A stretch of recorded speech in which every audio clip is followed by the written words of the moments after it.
What's up? What's up? What's up? Good morning. Good morning. We got a lot we're gonna cover this morning. Got a lot we're gonna cover as we check out the stock market. The stock market is basically red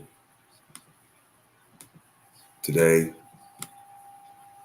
and the stock market has been red, basically going red for the past week or so, and it's on a dump right now to the downside. Specifically,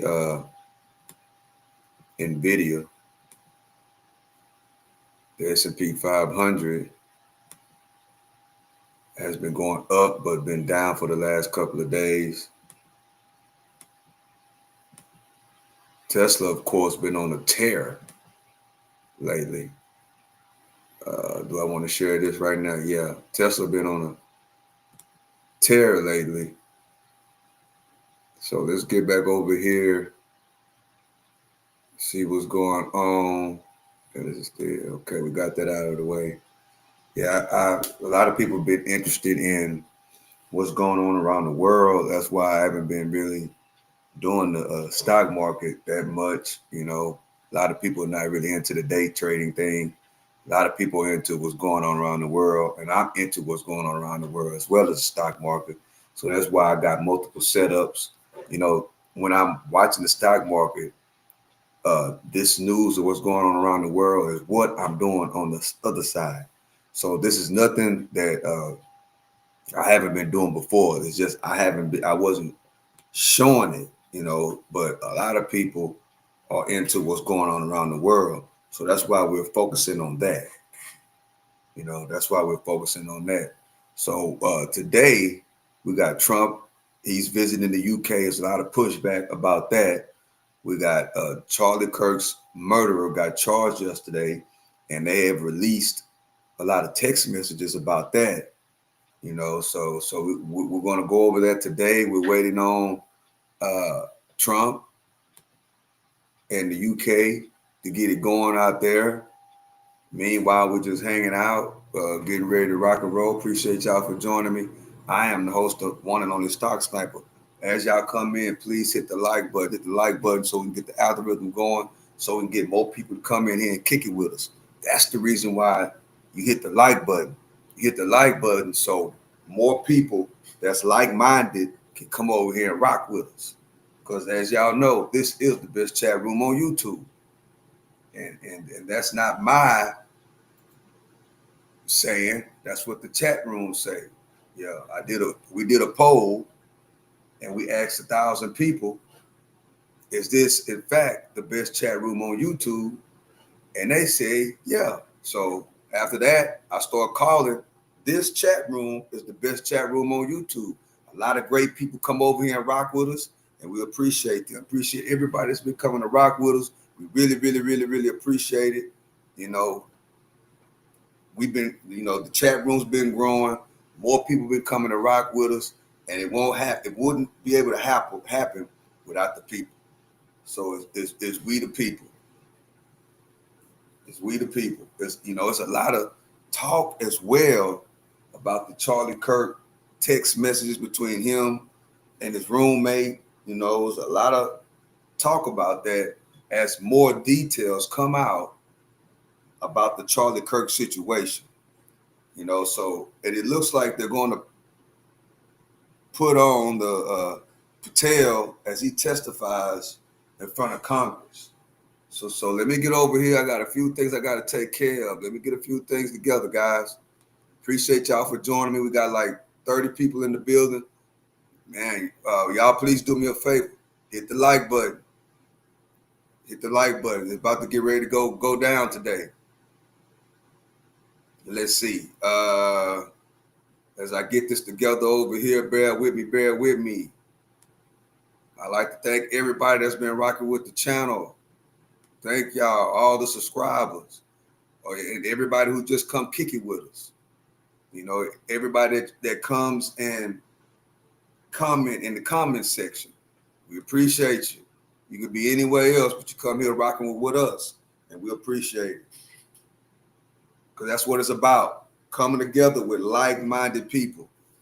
coming together with like-minded people, because it's, guess what, at the end of the day, it's we the people, guys. We got 100 people in the building now. Get the likes up, so more people can come over here and rock with us.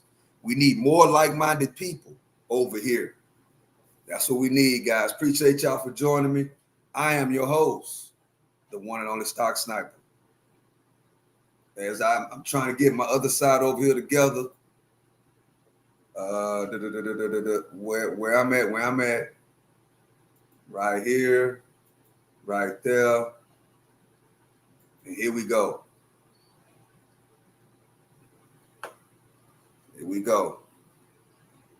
Hope everybody having a great morning. Good morning, guys. Good morning. Appreciate y'all for coming and rocking with us. It's 128 people in the building. Let's get the likes up so we can get more people inside of the chat. That's the purpose of hitting the like button. Once you hit the like button, that lets YouTube know that we over here and we hanging out. And this is what we the people are. We the people is over here at Stock Sniper TV chat room. That's where everybody is, guys. So come on, hit the like button. Let's get the likes up so that everybody know this is where we hanging out this morning.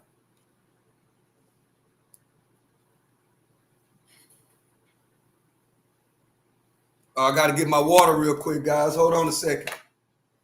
I'm so excited about today. I'm so excited about the chat room that I left my water up there. Give me 1 second. Okay, I'm back. So let's get it.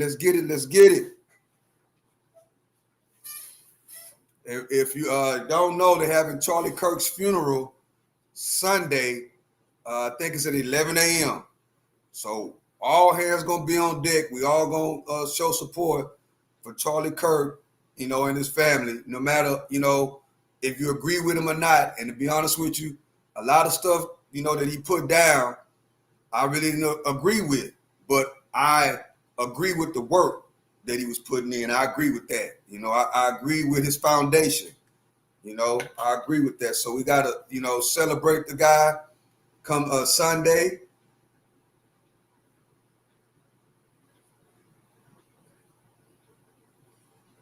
We got to celebrate him on Sunday, guys. And I will be live on Sunday. And I think I'm going to go and set up the live and already have it ready to rock and roll. And once you see it come across your screen, just do me a favor, just start hitting the like button. Hey, what's up, Eric? How you doing? Grok Smart. Y'all are still in my story. Oh, that's not a great thing to say, man. This is America, bro. This is an American story, right? It's everybody's story, guys. That's what we got to understand, Grok. This is everybody's story. Just like it's your story, it's my story too. Why? Because we love the country,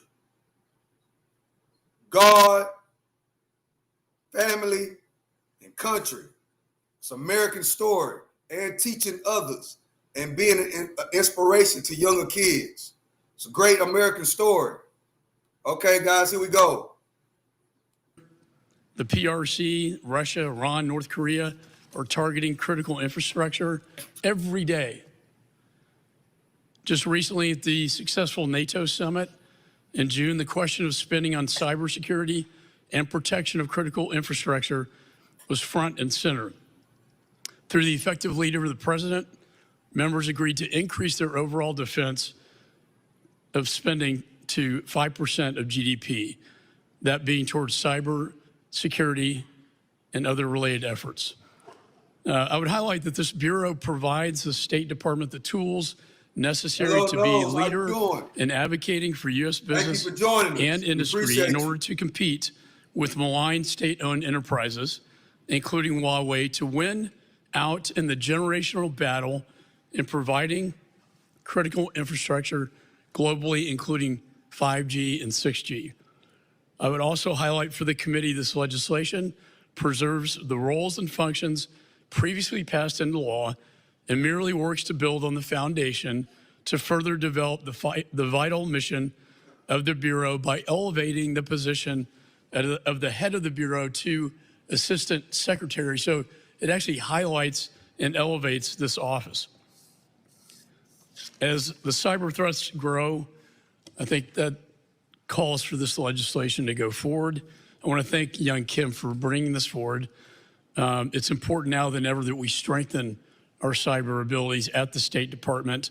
And as a member who helped lead the charge on creating this bureau, it is vital that our State Department is equipped with the tools necessary to promote U.S. economic and national security interests around the world.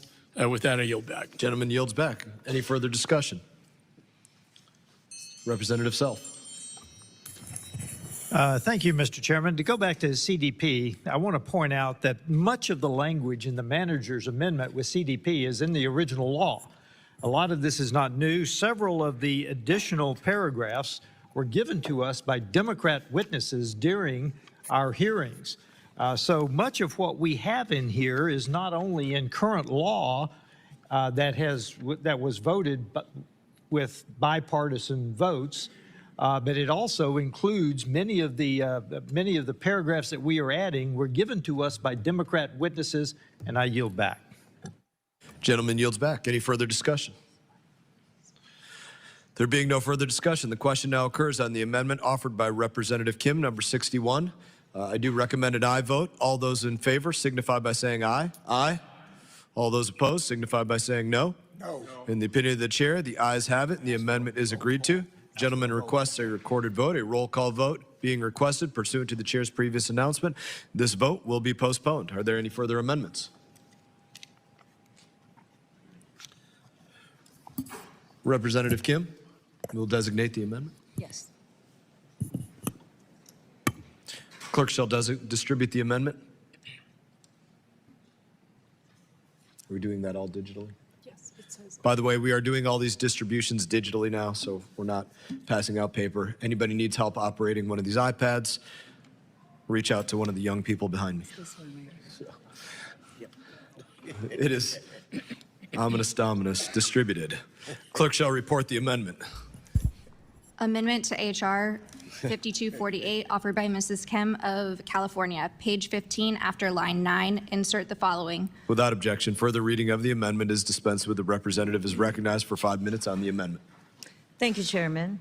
I support Representative Liu's provision within H.R. 5248 to authorize the Office of Subnational Diplomacy. I know that Representative Liu has worked diligently to put this office into statute. It was created in 2022 by former Secretary Blinken and has been included in legislation introduced by Representative Liu and Representative Joe Wilson in the 117th and 118th Congresses.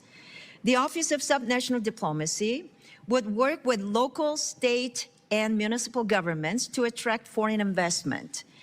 Importantly, the office's constituency is not in Washington, D.C. In fact, most of the office's activities will be irrelevant to what occurs at Maine State. The office's attention is not at the federal level and therefore should not be lost in the federal bureaucracy. With numerous international sporting events on the horizon in Los Angeles, including 2028 Olympics and Paralympics and the 2026 World Cup, my amendment would put the Office of Subnational Diplomacy in the center of the action. The amendment would co-locate the Subnational Diplomacy Office with the Office of Foreign Missions. This is a facility operated by the State Department, which is in the 32nd Congressional District, represented by my colleague, Representative Brett Sherman. So I urge my colleagues to support this amendment. Thank you, and I yield back. Representative yields back. Any further discussion? Ranking Member Meeks. Thank you, Mr. Chairman. I oppose this amendment. While I'd like to bring new jobs to our states, let's not move offices at the State Department just for the sake of it. As far as I know, there's little justification for this move. The State Department hasn't requested or recommended it. There's been no study or analysis I've seen that suggests this move is worth considering. And there's been zero debate or deliberation on this topic among members of this committee. So I oppose this amendment and urge my colleague to do the same. I yield back. Ranking Member yields back. Any further discussion? Seeing none.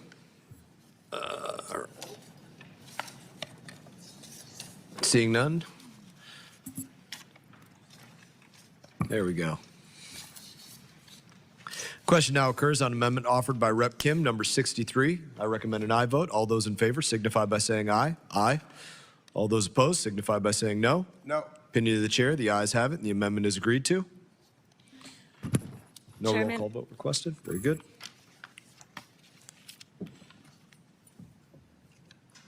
All right.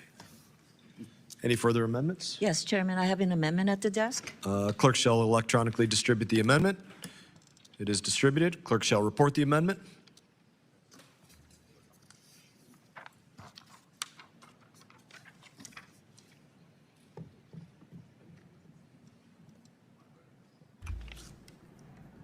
Number 63, I believe. Is that correct? 65. 65. Number 65.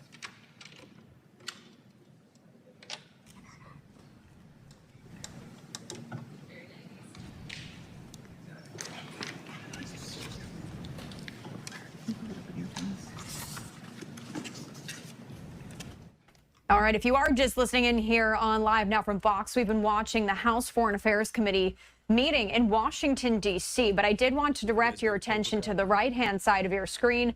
We do have a number of live events that are set to come up here very shortly. We are waiting to see if this event is going to get underway here with President Trump and First Lady Melania Trump as they're set to visit St. George's Chapel. That's set to start at 10 a.m. Eastern Time. We're waiting for that live feed to come in here. Also, in a moment's time here, FBI Director Kirk Patel soon to be testifying. I concur. We do see that. Looks like it might get underway here shortly.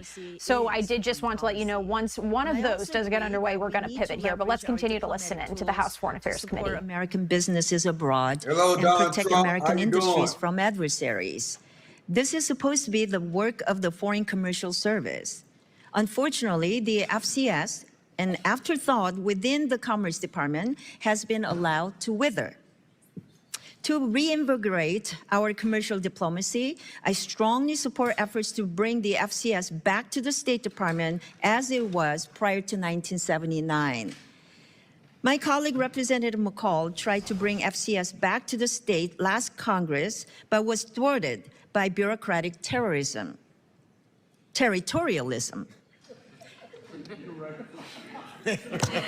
Yep. So I'd like to try to accomplish this effort during this Congress. Representative Kim, will you allow me to speak with you for a few minutes Yes. on this? So I agree that restoring Hello, America's Margaret. How you commercial doing? diplomacy capability is important, and thank you for making us all laugh a moment ago. We all appreciate that. We need more of it. It's completely in line with what the president has outlined. Further, the White House acknowledges that the current structure of our commercial diplomacy, that it needs reform. However, moving the foreign commercial services back to state is an effort that this committee should explore more deeply. And as a part of the upcoming reforms to the Foreign Service Act, that's where we will take a look at that. I do look forward to working with you on this issue as a part of that effort. And thank you for giving me the time. Thank you, Chairman. With your support, I look forward to working together to rebuild our commercial diplomacy enterprises at the Department of State. And I withdraw this amendment in anticipation of including similar language in the future reforms to the Foreign Service Act. Thank you. I yield back. Gentlelady withdraws. Thank you. Without objection, Kim number 65 is withdrawn. Seeing no objection. Any further amendments? Representative Meeks. I have an amendment at the Ranking member desk. Meeks. I'll get it by the end. I have an amendment at the desk. Clerk shall electronically distribute the amendment. Clerk shall, with paper, distribute the amendment.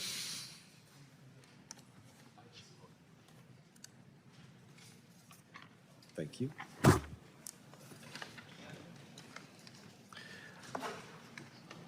Clerk shall report the amendment. Amendment to H.R. 5248 offered by Mr. Meeks. Strike section 522. Without objection, further reading of the amendment is dispensed with. The representative is recognized for 5 minutes on the amendment. Ranking members recognized. First, let me just say, I didn't join this committee, nor did I run for Congress to talk about the wonky details. All right, once again, listing in there in Washington, D.C. to the House Foreign Affairs Committee. But we do see right now, Representative Jim Jordan, it does look like this event is getting underway here right now. The second day of testimony from FBI Director Kirk Patel. Let's listen in. All right, guys, this should be pretty good. Fought for principles and values I think are make our country special, and certainly was a strong proponent of defending the First Amendment, something this committee cares deeply about. Good morning, good morning, guys. I think Charlie lived that scripture verse, 2 Timothy 4:7, fight the good fight, finish the course, keep the faith.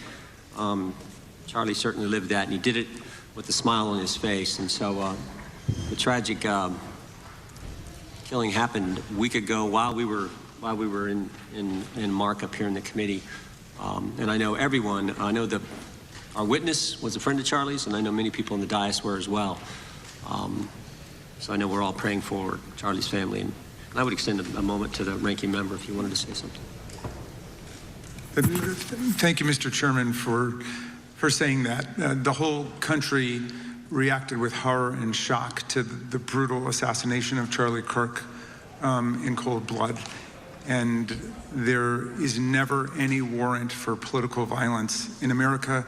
And just as we all recoiled together at the shocking assassination of Melissa Hortman and others who died in that Minnesota attack, we all stand together categorically against political violence in America and determined to end the cycles of political violence that have traumatized the country. Well said. Chair now recognizes the gentleman from Kansas, Mr. Schmidt, to lead us all in the Pledge of Allegiance. I pledge allegiance to the flag of the United States of America and to the republic for which it stands, one nation, under God, indivisible, with liberty and justice for all. As is customary, we will begin with opening statements. 5 weeks ago, because of the work of Director Patel, we learned that the former chair of the House Intelligence Committee and current United States Senator leaked classified information. We learned this because a whistleblower came forward. A whistleblower with 23 years experience in the intelligence community, a Democrat staffer on the committee, said this: they were pressured to leak classified information, which sort of raises the obvious question. Why would the head of the Intelligence Committee, the chair of that committee, who's supposed to be guarding our secrets, why would he be encouraging the leaking of classified information? Whistleblower told us that answer as well. The leaked information was supposed to be used, the leaked information, false information, was going to be used to indict President Trump. Now, the former chairman wasn't the only person leaking information. Jim Comey was also sharing things he wasn't supposed to share. Again, don't take my word for it. The Inspector General told us this. In his report, he said, quote, James Comey violated FBI policy by disclosing classified information. And what was Comey's motive? Same as the senator from California: to sabotage and undermine President Trump's first term. And we know that Mr. Comey's not been shy about what his objective was. In fact, 4 months ago, he told us. Remember this? 8647. Jim Comey told us just 4 months ago. Now, how'd they do it? How did the former chair of the Intel community, the former FBI director, and others in our government attempt to undermine President Trump's first term? 7 weeks ago, because of the good work of the Director of National Intelligence, Tulsi Gabbard, we learned from another whistleblower, a second whistleblower, that in the closing days of the Obama administration, the intelligence community assessment was changed. On December 5th, 2016, they had one assessment. That assessment said Russia did not impact the election vote count. There was a meeting at the White House on December 9th, 2016, where it was decided, no, we're not going to have that. We're going to come up with a new one. And the new one said Russia was trying to influence election and did influence election, which just wasn't accurate. And that new one is published on January 6, 2017. Let's just show you a few things that took place. I want to show you first this email from Admiral Rogers, the head of the NSA. You can see it was December 22nd, says to Jim, John, and Jim Clapper, John Brennan, Jim Comey. And he says, I asked my team if they've had sufficient access to the underlying intelligence, sufficient time to review that intelligence. On both points, my team raised concern. Further states, my folks aren't fully comfortable. A few hours later, there's an email back to Admiral Rogers.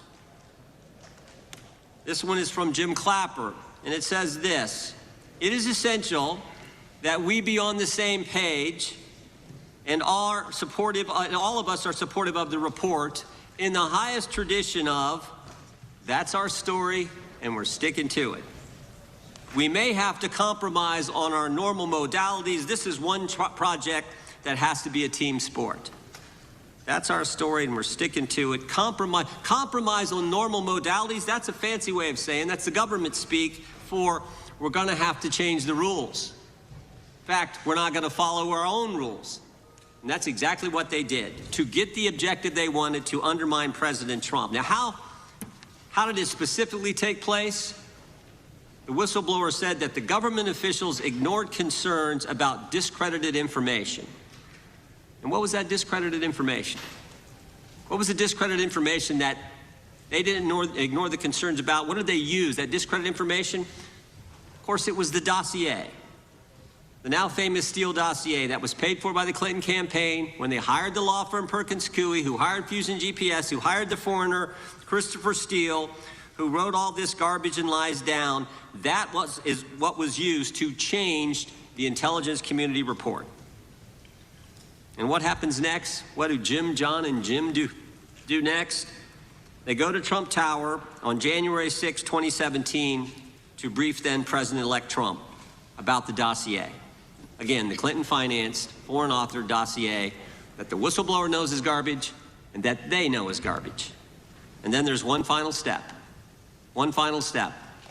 Jim Comey leaves that meeting with the president and immediately leaks to the press that they briefed the president on the discredited information. They briefed the president on the dossier and thereby giving it some credibility and creating the basis and the predicate for all they did to the president.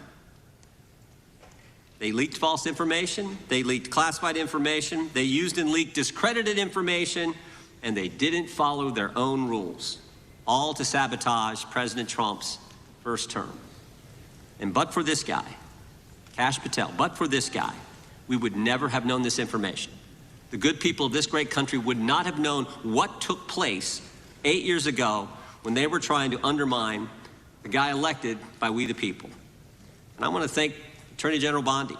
She set up a special strike force, a special team to look into this and see if there's any criminal liability that exists in what took place. Now, in addition to getting the truth to the people, Director Patel is getting the bad guys off the street.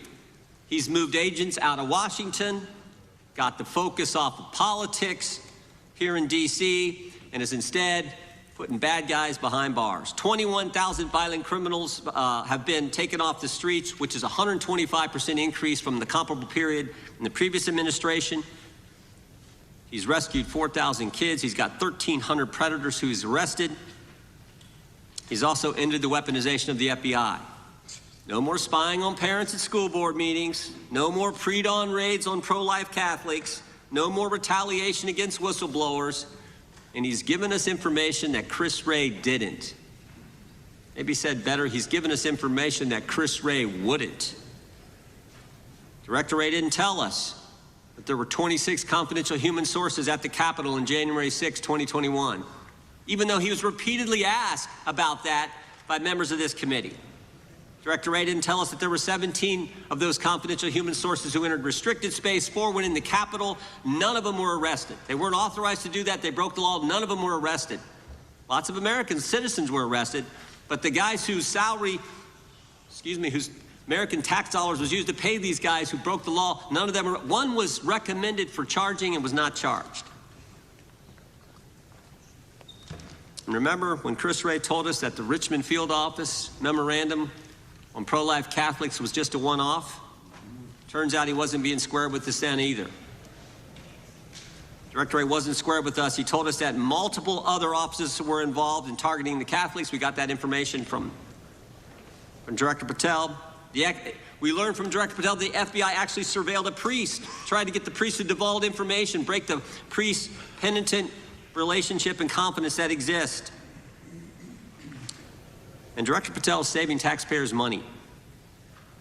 He's not going to build a new headquarters outside of D.C. He's going to keep the headquarters right here in the capital city. Save Americans money, save the taxpayers money. In 8 months, Director Patel has given us the facts. He's ended the weaponization at the FBI. He's taken bad guys off the streets, and he's saving taxpayers money. But my guess is the Democrats won't focus on all that good news. They'll focus on politics. They'll stick with Comey and Clapper and Brennan and continue to try to undermine President Trump. That I yield to the ranking member for an opening statement. Thank you very much, Mr. Chairman, and welcome, Director Patel. You and I have not had the opportunity to meet, and alas, you failed to respond to the 8 oversight letters I've sent you over the last 7 months. So we do have a lot of questions piling up for you, but I want to start with a word of praise. The first FBI director was J. Edgar Hoover, who steadfastly refused to hire women, African Americans, and other minorities as agents. And although he was a closeted homosexual who lived in domestic partnership for decades with Clyde Tolson, he also participated in anti-gay crusades. He aggressively promoted what we would today call white Christian nationalism, and he would undoubtedly be turning over in his grave to see as one of his successors a first-generation Indian American and a proud Hindu. So I congratulate you on being a breakthrough in this sense and being a beneficiary of the civil rights movement that opened up the FBI and the federal workforce to lots of people who never would have been hired in its first decades. Alas, you share J. Edgar Hoover's dangerous obsession with blind loyalty over professionalism and effective public policy. For Hoover, it was blind loyalty to him in keeping his secrets. For you, it's blind loyalty to Donald Trump in keeping his secrets. During your confirmation, it was widely noted on all sides that your primary qualification was your unwavering loyalty to Trump. Unlike other directors, you had no work experience at the FBI, but you had made over 1,000 media and political appearances in support of Trump's campaign. Your Senate confirmation vote was 51-49, the closest in history, with your opponents warning you were not qualified and had no interest in actually developing the qualifications for the job. I hoped that they were wrong. Alas, they were not. While most other new FBI directors drew on their experience as FBI agents, you didn't have that. But you did write a picture book trilogy for children ages 5 and up based on your experience clashing with President Trump's political enemies. In your book, you describe your literary alter ego, Cash the Knight, as a wacky, easily bored wizard carrying out King Donald's vengeance by driving his enemies out of the kingdom. In the books, King Donald is besieged by the evil Hillary Queentown, but saved in the end by Cash. Then Cash goes on to catch mules who are stealing the 2020 election for the great King Donald from Sleepy Joe. And then in the third book, Cash takes down the Dragon of the Jalapenos, nicknamed the DOJ. Your supporters had hoped that you would graduate from imagining yourself a romantic fairy tale knight to actually running America's premier federal law enforcement agency. Alas, just as we've learned how dangerous it is to put a science-denying anti-vaxxer in charge of our public health, we've learned how dangerous it is to name as director of the FBI a man who thinks of himself as a fairy tale knight who keeps a fire-breathing dragon named DOJ at home to forcibly drive villains out of the kingdom. When Charlie Kirk was assassinated, while his killer was still on the loose, you decided you didn't need to be at FBI headquarters in Washington to work with your team while the chaotic manhunt unfolded. You spent your evening dining in a swanky Midtown Manhattan restaurant and tweeting out false information that the subject of the shooting was in custody, a statement you had to retract 1 hour later. Your performance was so disturbing that even the MAGA base was alarmed. Culture warrior Christopher Rufo, who just a few months ago sat in your chair as a Republican witness, observed that you performed terribly, and he called for your ouster. The FBI might be able to survive your delusions of grandeur and the explosively volatile temper that was on display yesterday in the Senate. But the intractable problem is that you are running the FBI not as a law enforcement agency charged with keeping the American people safe, but as a political enforcement agency working directly for the president's vengeance campaign. 7 months in, it's impossible to overstate the destruction, chaos, and demoralization you've brought to the FBI and its workforce and the resulting danger your actions have caused to our country. You've been systematically purging the FBI of its most experienced and qualified agents, division leaders, and experts in counterterror, counterintelligence, and cybersecurity, precisely the people who have the expertise you lack, in which the FBI and the country need. They've been expelled from the ranks of the Bureau simply because they did their duty investigating crimes, including those committed by the mob that attacked the Capitol on January 6, 2021, and beat the hell out of more than 140 police officers, or simply because you suspected them of being insufficiently loyal to Donald Trump. You illegally sacked Brian Driscoll, the former acting director of the Bureau and a decorated counterterrorism expert who worked at the FBI for nearly 20 years. According to Driscoll, you told him your own job, quote, depended on the removal of agents who worked on the cases against the president, regardless of whether the agents chose to work on those cases or not. You added, quote, the FBI tried to put the president in jail and he hasn't forgotten it. You forced out the leader of the Salt Lake City field office, Mehtab Saeed, just weeks before Charlie Kirk's assassination, depriving the FBI of an experienced counterterrorism expert described by her colleagues as absolutely the best and legendary. She would have led the FBI's manhunt had she not been fired. When Trump decided that rounding up immigrants with no criminal records was more important than preventing crimes like human trafficking of women and girls, drug dealing, terrorism, and fraud, you ordered the 25 largest field offices to divert thousands of agents away from chasing down violent criminals, sex traffickers, fraudsters, and scammers to carry out this immigration crackdown. Director Patel, you treated the men and women at FBI with disrespect and paranoia. You've assembled a roving band of freelancing henchmen within your office and charged them with conducting unauthorized investigations, targeting and harassing career FBI employees. Amazingly, you forced senior leadership to repeatedly take polygraph tests to prove their political loyalty and pushed out leaders who refused these demeaning exercises. And now we're seeing one very clear reason why you want to build a political FBI. The Epstein files. You want an FBI blindly loyal to Trump and to you as his enforcer so you can continue your cover-up of a massive international sex trafficking ring with more than 1,000 victims, betraying all of the survivors of the sexual violence. Before you got in this job, you called for full release of the Epstein files, telling podcaster Benny Johnson that the only reason the list was not released by DOJ and FBI was, quote, because of who's on that list. Upon your confirmation, you promised that, quote, there will be no cover-ups, no missing documents, no stone left unturned, and anyone from the prior or current Bureau who undermines this will be swiftly pursued.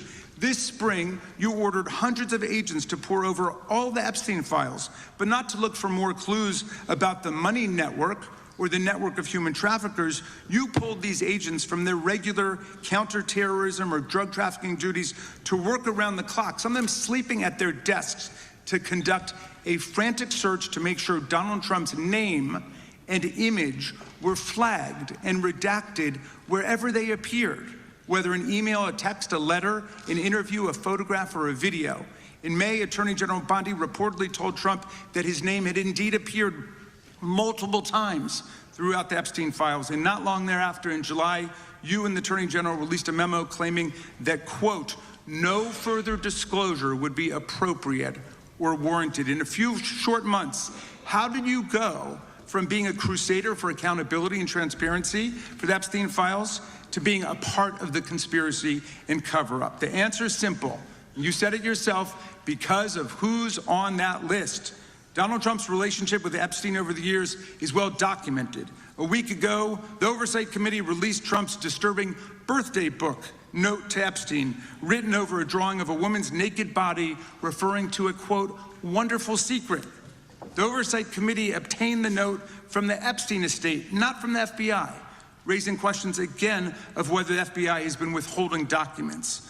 While you're unleashing the FBI to cater to Trump's desire to shut down the Epstein inquiry, the first 9 months of the Trump presidency have seen a spate of political violence and domestic terror events. We saw deadly attacks on political figures on both the left and the right. The brutal assassination of Minnesota Democratic House Speaker Melissa Hortman and her husband, and the attempted murder of Democratic State Senator John Hoffman and his wife, who miraculously survived a combined 17 gunshots. We saw an arsonist set Pennsylvania Governor Josh Shapiro's residence on fire. And of course, last week, we saw the horrific, cold-blooded assassination of Charlie Kirk in Utah that has shaken the nation.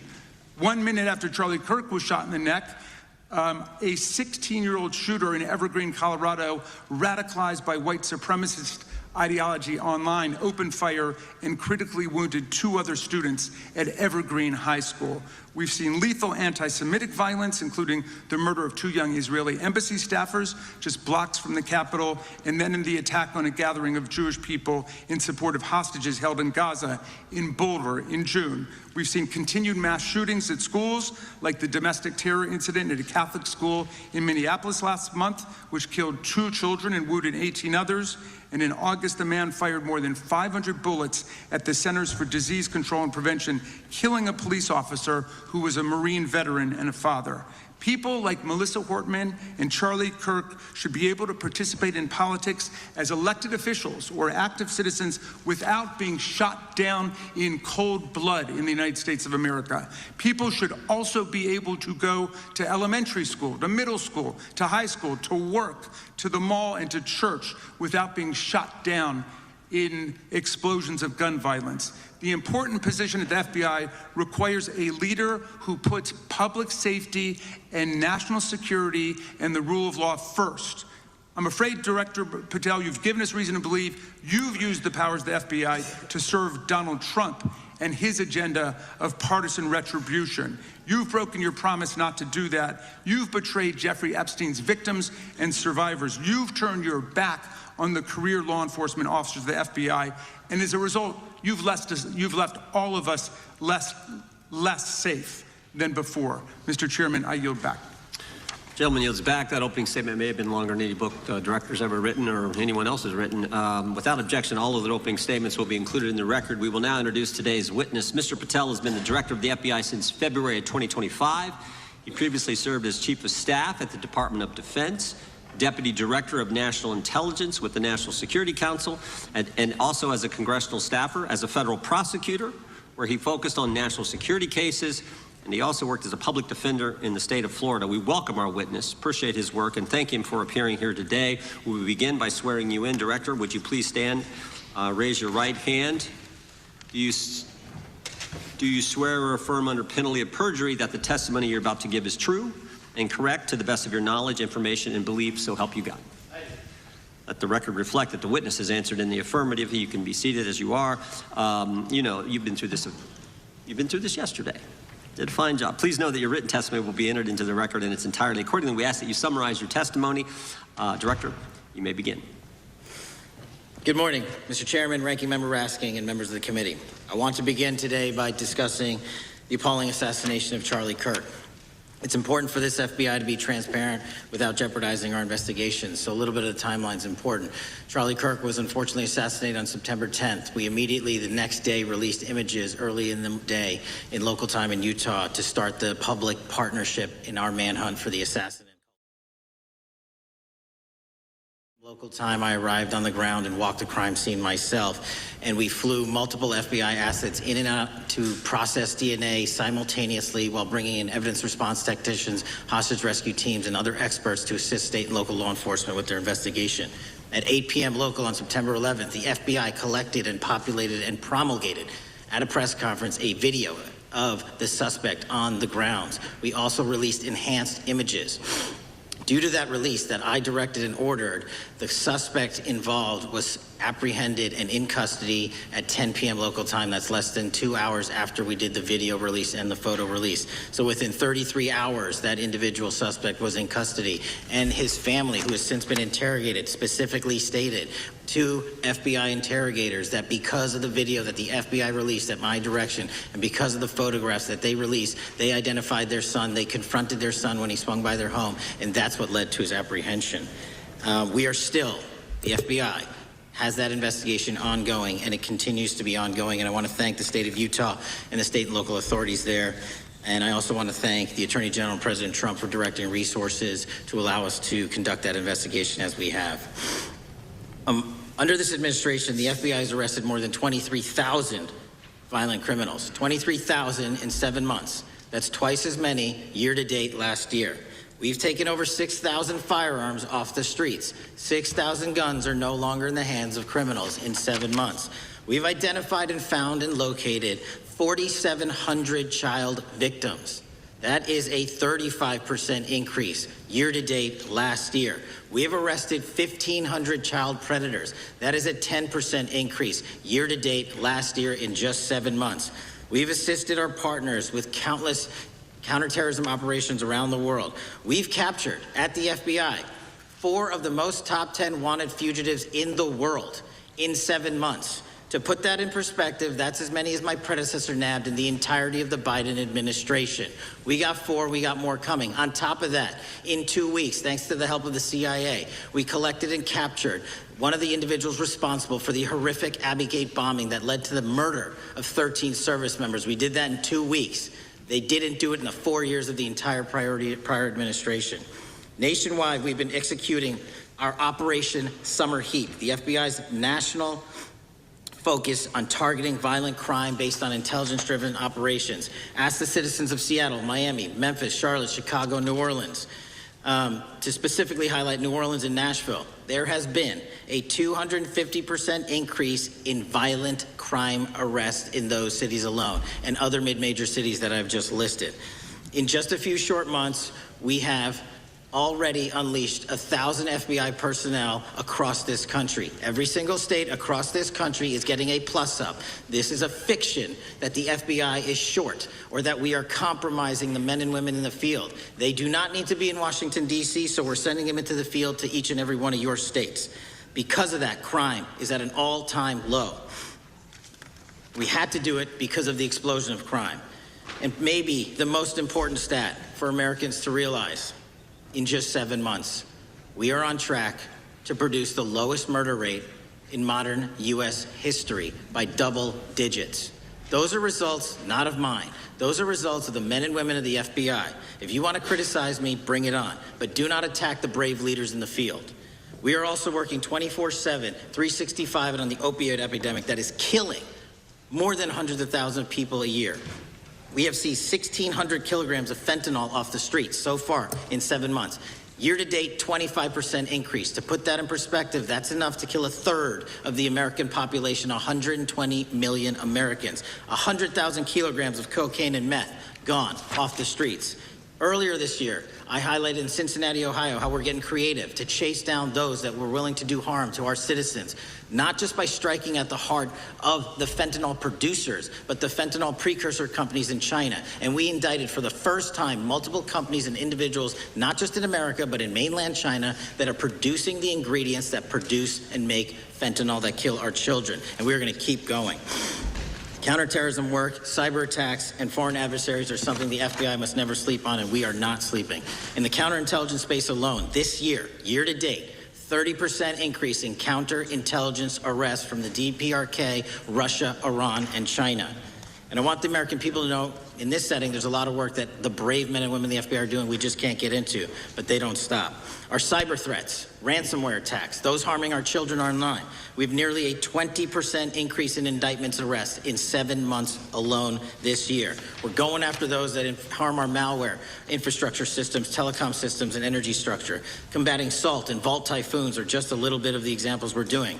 Maybe most importantly, under the counterterrorism and domestic terrorism umbrella, are nihilist, violent extremists, and those that label themselves 764, who wish to go online and convince children to maim and mutilate themselves and commit suicide.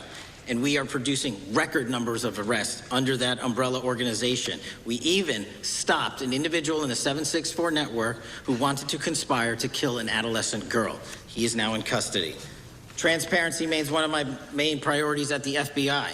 And this is what I've done in my 7 months at the helm. We've produced more than 33,000 pages of documents to Congress to a variety of committees, including, I believe, 7,500 to this committee alone, if memory serves me correct. To put the 33,000 in perspective, my predecessor in 7 years produced 13,000 pages in total to the United States Congress. His predecessor in 4 years produced 3,000 pages in total. I repeat, I have produced 33,000 pages in 7 years to this Congress and will continue to do so. I'm dedicated to restoring the trust and the mission and the integrity of the FBI, and we cannot do so without congressional oversight, and I promise you I will continue to do so. On the Epstein case, the original sin on the Epstein case was how it was handled by Mr. Acosta when he first brought the case in 2006, 7, and 8. The original case had a very limited search warrant, had a very limited search window, had a very limited investigative window. I was not there when those search warrants and that investigation was launched. I would not have done it that way. They were limited to only 3 to 4 years of investigations from 97 to approximately 2001 and 2002 to 2005. Mr. Acosta allowed Mr. Epstein to enter into a plea agreement where he served weekend jails for trafficking minor women. He also was allowed to relieve jail to go home on the weekends. Plus, he allowed a non-prosecution agreement to be signed as part of that plea deal, prohibiting future investigations from that prosecution and from that evidence, and prohibiting the collection of further material. That is the original sin. We are working with Congress to produce more than any administration ever has material on Epstein. And I welcome the challenge to tell us that we are not being as transparent as the law allows. We even went to court and asked the judges to lift those prosecutorial agreements and to lift those court order seals, and they denied us 3 times. Congress is welcome to do the same and join the fight. And I'd lastly like to focus on operation that the president led in D.C. Because of this, we are taking this fight in D.C. to every single city across the country. 2,100 arrests in the last month alone. D.C. has seen a 60% decrease in gun crimes, 75% decrease in carjackings, and 53% decrease in homicides in our nation's capital, and rightly so. We're bringing that fight to the streets of America. I want to thank you for your support, and I'm proud to be the director that leads this FBI into a new headquarters building that they've needed for decades, saving the taxpayer $3.5 billion, and also providing our workforce a safe environment. If you don't know the calamity that is the Hoover Building, I invite each and every one of you to walk around. I'll give you a tour myself, and you can see where the cement falls on the heads of our employees that is only to be saved by netting. Just to give you an example. Thank you for support to our mission. And I do want to highlight one thing about D.C. It's because the FBI gathered sources and evidence that we were able to, through our source network, identify the horrific murder of the D.C. intern, Eric Tarpinian. And I've spoken to his family, and we are working to bring them justice. And Mr. Chairman, in my 16 years, now my 17 years of government service, if anyone has any questions about my service, bring it on. Yeah. And those were some opening remarks there. All right, guys, appreciate y'all for joining me. Let's go over here and see what the votes say. We got 1,500 votes. Shout out to the chat. 1,500 people. 1,500 great people participating in the poll. We got 1,500 votes. 55% says Patel is doing a good job. 45% says no. Let's keep the votes coming in, guys. Let's keep the votes coming in. Thank y'all for participating in the vote. All 1,500 people, all 1,100 people in the chat. At one time, we had 3,000. So let's continue to engage. Let's continue to support. Let's continue to talk to one another, because it's we the people. It's we the people. Appreciate y'all for joining me. I am the host, the one only Stock Sniper. As we wait for Donald Trump to come back at UK, he's having a meeting at the UK, in the UK. Right now, we are watching Patel, the beginning stages of the hearing about Patel. Appreciate y'all for joining me. Here we go. Let's keep it going, guys.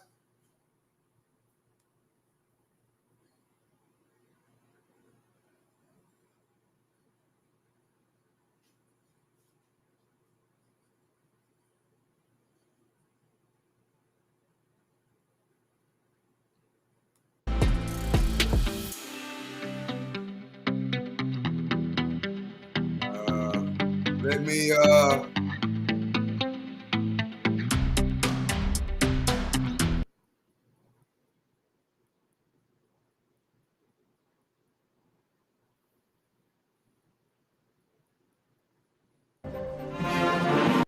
So what are the options that are available to this forum? Well, obviously, it is the leadership which will decide. But I'm talking as one of the Ummah member. Hey, You're not what's up, just an Joy? ordinary How member you of the doing? Ummah. You are representing Pakistan. You're the top diplomat of the only nuclear-armed Muslim country. You talked about the Ummah and Islamic countries. Are they actually, all of them, carrying equal weight? Are they actually doing the jobs they should be doing? Are you satisfied? If not, who should be doing what? From a different perspective, Pakistan believes that no matter how small state and how big state, the dignity and respect should be equal. So we respect no matter smallest of the member state in Ummah or the biggest one. I think that should be the start. Only then you will lead to, if the attitude is like we saw in our own subcontinent, I'm talking about India, Pakistan, that some country claim to be having hegemony, to be the net security provider, to be the captain of the entire region. So you saw what happened between 7th and 10th of May, 4 days, and it all settled. The hegemony is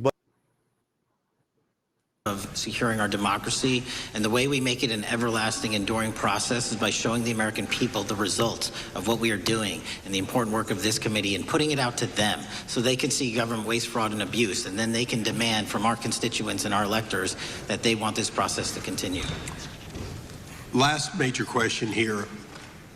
Some things are so sensitive that we both would agree they cannot be made public. Will you commit to this committee, when it is too sensitive to disclose, that you would at least make it available for in-camera review by the chairman and ranking members or others designated? I have done that, and I will continue to do that. Well, thank you, Mr. Chairman. This is a breath of fresh air.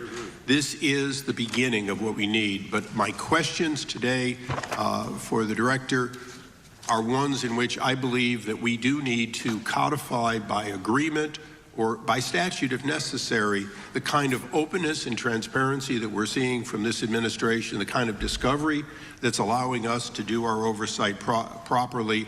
And I would hope that that be the follow-up to this, obviously along with the Attorney General. And I yield back my 4 seconds. Thank you. The gentleman yields back. The gentleman from New York is recognized. Thank you, Mr. Chairman. Welcome, Director Patel.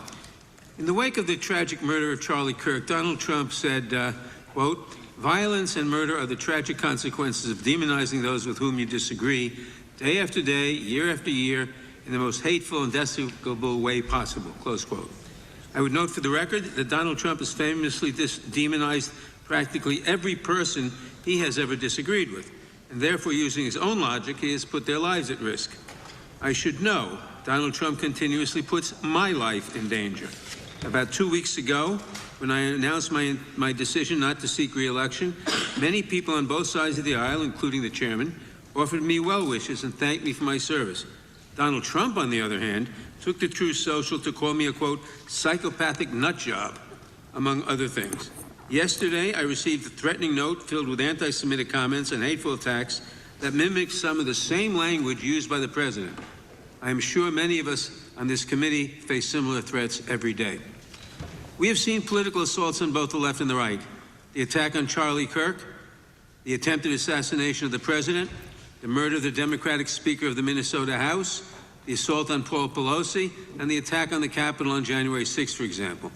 Director Patel, do you agree that there is political violence from both the left and the right? There's too much political violence. Do you agree, yes or no, that there's violence? There is too much political violence based on ideologies from either side. From either side, okay. Are you aware of the study by the Cato Institute, a well-known conservative group, that found that 69% of the violence is from the right? I'm not familiar with that study. You're not familiar, okay.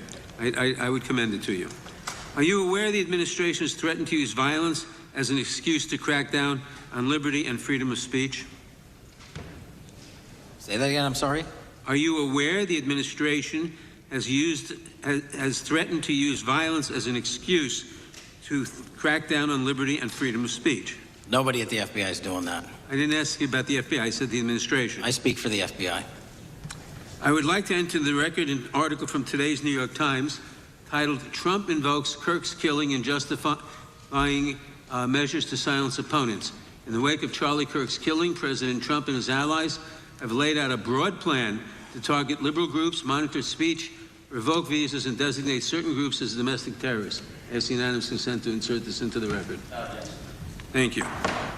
Politicizing the murder of Charlie King to go after free speech is not a legacy I believe Charlie King would have wanted. Moving on, I want to address another topic. The FBI has traditionally played a key role in prosecuting public officials for corruption. But I fear that at a time when the president is accepting planes from Qatar for his post-presidential personal use, issuing pardons to major donors, and personally profiting from the office of the presidency, the FBI may be abandoning its commitment to investigating public corruption. Since its creation in the wake of the Watergate scandal, the Public Integrity Section has been one of the crown jewels of the Department of Justice, investigating and prosecuting corruption among the nation's public officials and acting as a key safeguard against politicized prosecutions. This section's work has been supported by an elite squad in the FBI devoted specifically to rooting out corruption. But according to reports, the Public Integrity Section has now been decimated, and the FBI's Public Corruption Squad has been disbanded. I would like to submit for the record a New York Times article entitled, "FBI Dismantles Elite Public Corruption Squad." I ask unanimous consent. Thank you. These actions are an invitation to corrupt politicians to break the law, since they know that the government is asleep at the switch. Last month, Senator Warren and I, along with dozens of other members of Congress, wrote to you and Attorney General Bondi expressing grave concern over your decision to effectively legalize corruption and politicize prosecutorial decisions. And he asked unanimous consent to enter this letter into the record. Thank you. I don't have time today to walk through all your questions, all of our questions and concerns, but will you commit to answering this letter in short order so that we can understand what factors led to this decision and how it has impacted the ability to hold corrupt officials accountable? I will review your letter with my team and respond as soon as I can. You will respond. Thank you. I yield back the balance of my time. Gentleman yields back. Gentleman from Arizona is recognized for 5 minutes. All right. Once again, if you are just tuning in here to Live Now from Fox, we're listening into the second day of testimony here with FBI Director Kirk Patel. We'll head back to that after this 2-minute commercial break. We'll be right back.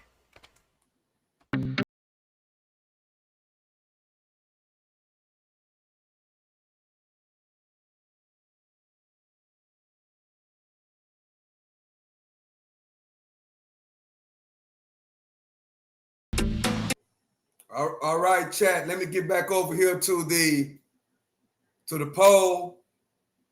Give me a second, chat. Let's see. Okay, now I'm headed back over here. I got to see where we at on the poll count. Appreciate y'all for joining us, chat. Hope y'all having a great morning.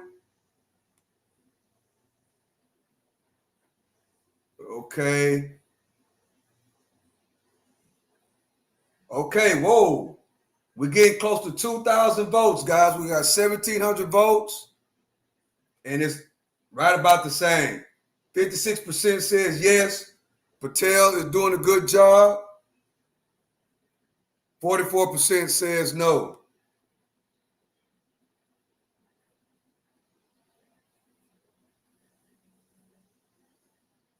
Let's see. Let's go into some of these comments.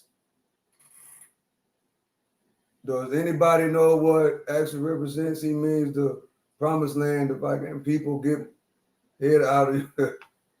Hey, what's up, Yaya? I see Yaya in the building. These people are the most corrupt. I want my money from my marriage, my house. I want sue press charges. When is Charlie Luther King? MLK legit stoked violence.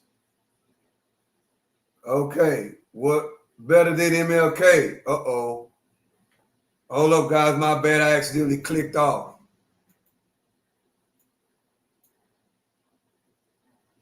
Thought y'all were Christians. Now y'all are into Norse mythology all of a sudden.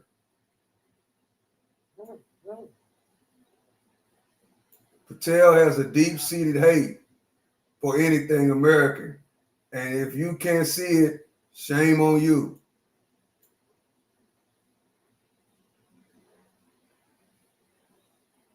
Okay. Well, there's a lot of comments, guys. I appreciate y'all for putting in, your thoughts. Over here, that's what we want. We want engagement. We want to know what you think about certain things. Here we come. We back, guys. Hope y'all having a great morning. I am the host, the one on the Stock Sniper, and we live right now. We got Patel on the hot seat. Purposes, Mr. Chairman, Mr. Director. So we'll leave that for a second, and let's go over to the Charlie Kirk case for just a second. Let's emphasize this. How many hours did it take from the assassination to the arrest of the assassin, Mr. Director? 33. That seems pretty swift, and it was because of the actual release of videos and photographs that you directed to be released, sir. That's correct, and to put it in perspective, the Boston bomber took 5 days and Luigi Mangione took 5 days. Was the platform Discord forthright from the start with law enforcement about the shooter's communications on its platform? Discord. Warren and I, along with dozens of has been working with our lawful process, and we are obtaining materials from them on a rolling basis. I was on the wrong area. And I got 3 things going on at one time. Article Frost for just a second, Mr. Chairman. I'd like the unclassified document from the FBI released to be admitted to the record. Objection. And a document I was on the wrong screen, from the Economic Times also to be admitted to the record. Objection. So I'm going to give you the last 30 seconds. We could go on about the Epstein case. I've got a bunch about that, but I'm just going to let you, if you wish to respond to either of the too vitriolic questioning or statement from the Democrats. The work of the FBI speaks for itself. It's on showcase here today. Anyone that wants to attack the FBI can attack me, but leave our leadership structure alone. When you have 23,000 violent felons arrested, twice as many as this time last year, the work speaks for itself. Thank you, Mr. Chairman, and thank you. Appreciate your good work, Director Patel. Yield back. Gentleman yields back. Gentleman from Maryland is recognized. Thank you kindly, Mr. Chairman. Director Patel, before you joined the FBI, you railed against it for covering up Jeffrey Epstein's human trafficking ring. Let me refresh your memory with this clip. It has Epstein's list. They're sitting on it. That doesn't seem like something you should do. You're protecting the world's foremost predator. That seems like an evil thing to do, regardless of who may be embarrassed in the release of that list. Why is the FBI protecting the greatest pederast, the largest scale pederast in human history? Simple, because of who's on that list. So you finished that December 2023 interview with a challenge to the FBI and harsh words for Republicans in Congress for not getting the Epstein files out to the public. You can see this clip. Boy pants, and let us know who the pedophiles are. Put on your big boy pants and let us know who the pedophiles are, you said. You emphasized that the president and FBI director each had complete authority to release Epstein's client list. You said Epstein's black book is under the, quote, direct control of the director of the FBI. Look at this clip. This is way off the topic, but who has Jeffrey Epstein's black book? Black book. FBI. But who? That is, I mean, there's... Oh, that's under direct control of the director of the FBI. All right, so you were sworn in as director more than 200 days ago. Now the Black Book is under your direct control. So why haven't you released the names of Epstein's co-conspirators in the rape and sex trafficking of young women and girls? The Rolodex, which is what everybody colloquially refers to as the Black Book, has been released. Oh, no, you're talking about what the journalist got 5 years ago? No, that's not what we're talking about. We're talking about what you were talking about there, That's the Black exactly Book what I under was the talking. direct control of the FBI director. We have released more material than anyone else before. The Biden administration, Obama administration had the exact opportunities to release this material, and they never did. And if you are telling the men and women of the FBI, Why we're have not you going after changed your child position? predators. Hang on, you said we're not going after child predators. 1,500 child predators arrested this year, 35% Okay, increase, I'll reclaim my time. 4,700 child victims Mr. Chairman, I'm going to found. reclaim my time if you could instruct the witness. Why have you changed your position? There you were saying it's under the direct control of the FBI director and all of it should be released. Why have you changed your Everything position? that has been lawfully permitted to be released has been released. And as I told you, Really? the investigation was limited. And let me make something crystal clear. I never said Jeffrey Epstein didn't traffic other people, other women, and they're not other victims. This is the investigation we were given from 2006, 7, and 8, and the search warrants from 2006, 7, and 8. That's what we're working with. Wait, have you released all of the stuff that the FBI has seized from Epstein's house? The computers, the emails, the file cabinets, the documents? What about the financial records? Have you released all of that? Everything the court has allowed us to Which release. court are you talking about? 3 separate federal courts have come in and said. We're talking about the evidence you've got. It's got nothing to do with what those courts have. Do you have any We're talking idea about how the evidence. law works? Wait. Do you want me to break the law and a federal judge's order? No, I want you to satisfy follow your own curiosity? word, Director Patel. You said up there it was under the direct control of the FBI director. He had the Black Book. Everything have you released? I have direct control over, we have gone to court. You haven't. Complete your We went sentence. to court. Everything you have direct control over, you said. Have gone to court, and everything we have direct Director control Patel, over. complete your and sentence. can You said lawfully everything- release. The We're gentleman- releasing. He'd like to complete his answer. You began the sentence, everything you have direct control over, and then you stopped that sentence. You've released everything that you have direct control over? I have direct control over and can lawfully release. If you're not familiar with the court orders, that's not my fault. Oh, I'm Go perfectly, look at them. I'm Go perfectly to familiar court. with them, but how did we prosecute Ghislaine Maxwell? She was prosecuted with the investigatory material that was collected from 2001 and 2005 because of the non-prosecution agreements and the court orders on the investigations and search warrants. We were not able to develop new information. And oh, by the way, Jeffrey Epstein was out for 12 years, and the Obama and Biden administration did nothing to look at his work, his pedophile network. If you want to blame me, that's fine. But now you're blaming the men and women who conducted this Stop great that. search. I'm not blaming anybody other than you. You're not keeping your word. You said that you would release all of the materials Has under your anyone direct released control. more information on Epstein than I have? Has Well, anyone? Much Did more. Comey? Did Ray? Much Did more. they? Excuse me. Much more has come out in the days since the American people in Congress have been demanding it. But it's coming out in dribs and drabs. Why don't you just release the entire file as you promised to do? I literally just told you, there are multiple federal court orders. I'm not going to break the law to satisfy your curiosity. You didn't join us when we filed court to release the court orders. You could have. You have lawyers. You could have shown up. You didn't do that. That's a tiny fraction of the material we're talking That is about. not. It is How a do you- tiny fraction. How do you know that? Have you seen No. everything? It's all misdirected. How do you know Time that? of the gentleman has expired. The gentleman from California is recognized. Well, thank you. Mr. Director, just to be clear, how many of the Epstein files were released in the 4 years of the Biden administration? 0. And how many have you released? I don't have the number, but it's got to be thousands of pages of stuff. I was going to ask you to begin whether Americans are safer today than they were 9 months ago, but you cited dramatic increases in criminal arrests. We are listening here as FBI Director Kirk Patel right now is testifying.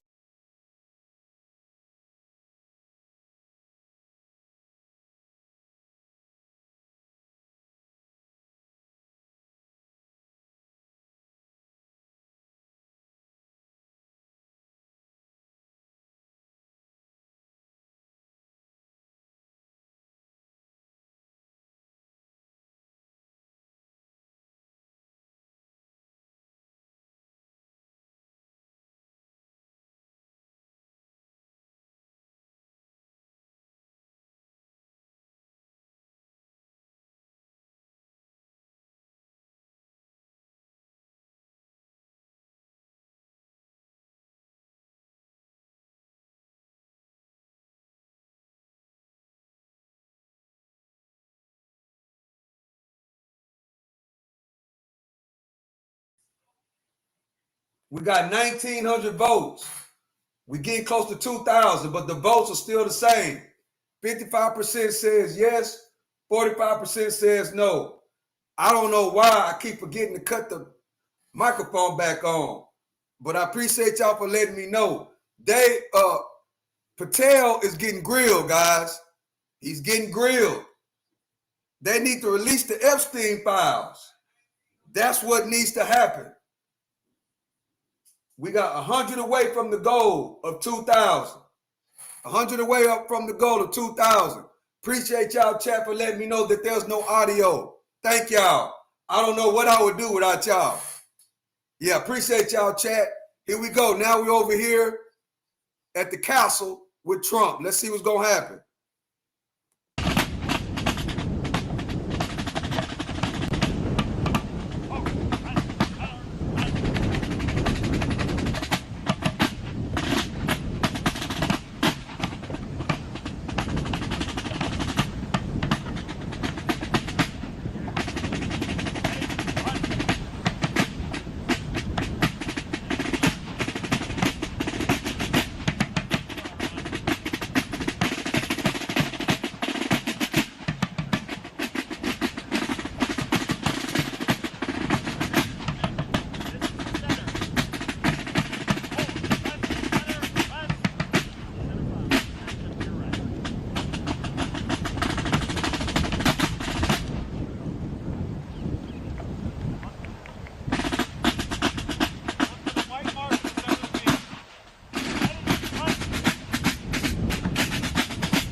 I gotta find that drilling, guys.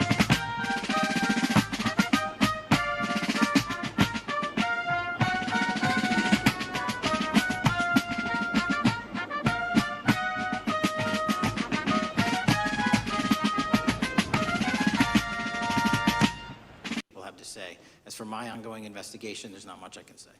What role did the FBI play in suppressing the Hunter Biden laptop story during the 2024 election?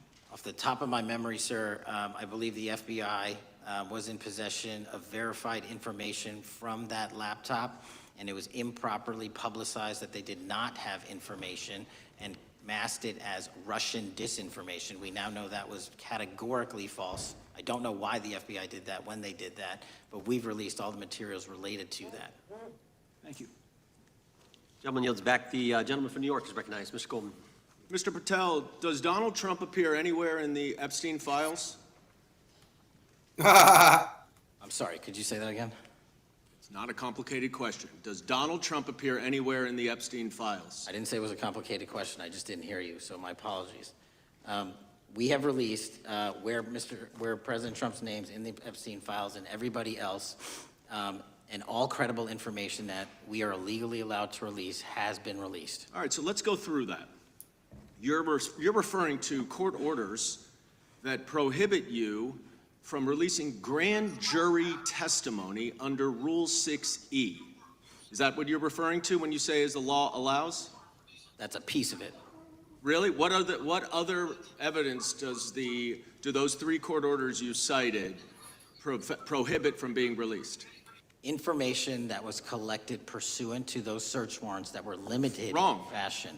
Wrong. That's not what the court order says, and that's not under 6E. And you're talking, and I said that's 6E, and I said there was others, and I'm answering that. There are sealed court order documents. There are protective orders. They are unsealed as part of discovery given to Ghislaine Maxwell. They are no longer sealed. That's just not true. We can argue about it all you want. Okay, well, you agree that there are, so your testimony here is that the reason why you are not releasing all of the videos that you have acknowledged, there are so many, and that the FBI spent thousands of hours of reviewing, the photographs, and the photographs that you have. You're saying that you're not releasing those because there's a court order requiring them to be sealed? Is that your testimony? Never said that about the videos. On the totality of the videos, of the thousands of images that were seized pursuant to the search warrants executed at the time, the overwhelming majority of that video is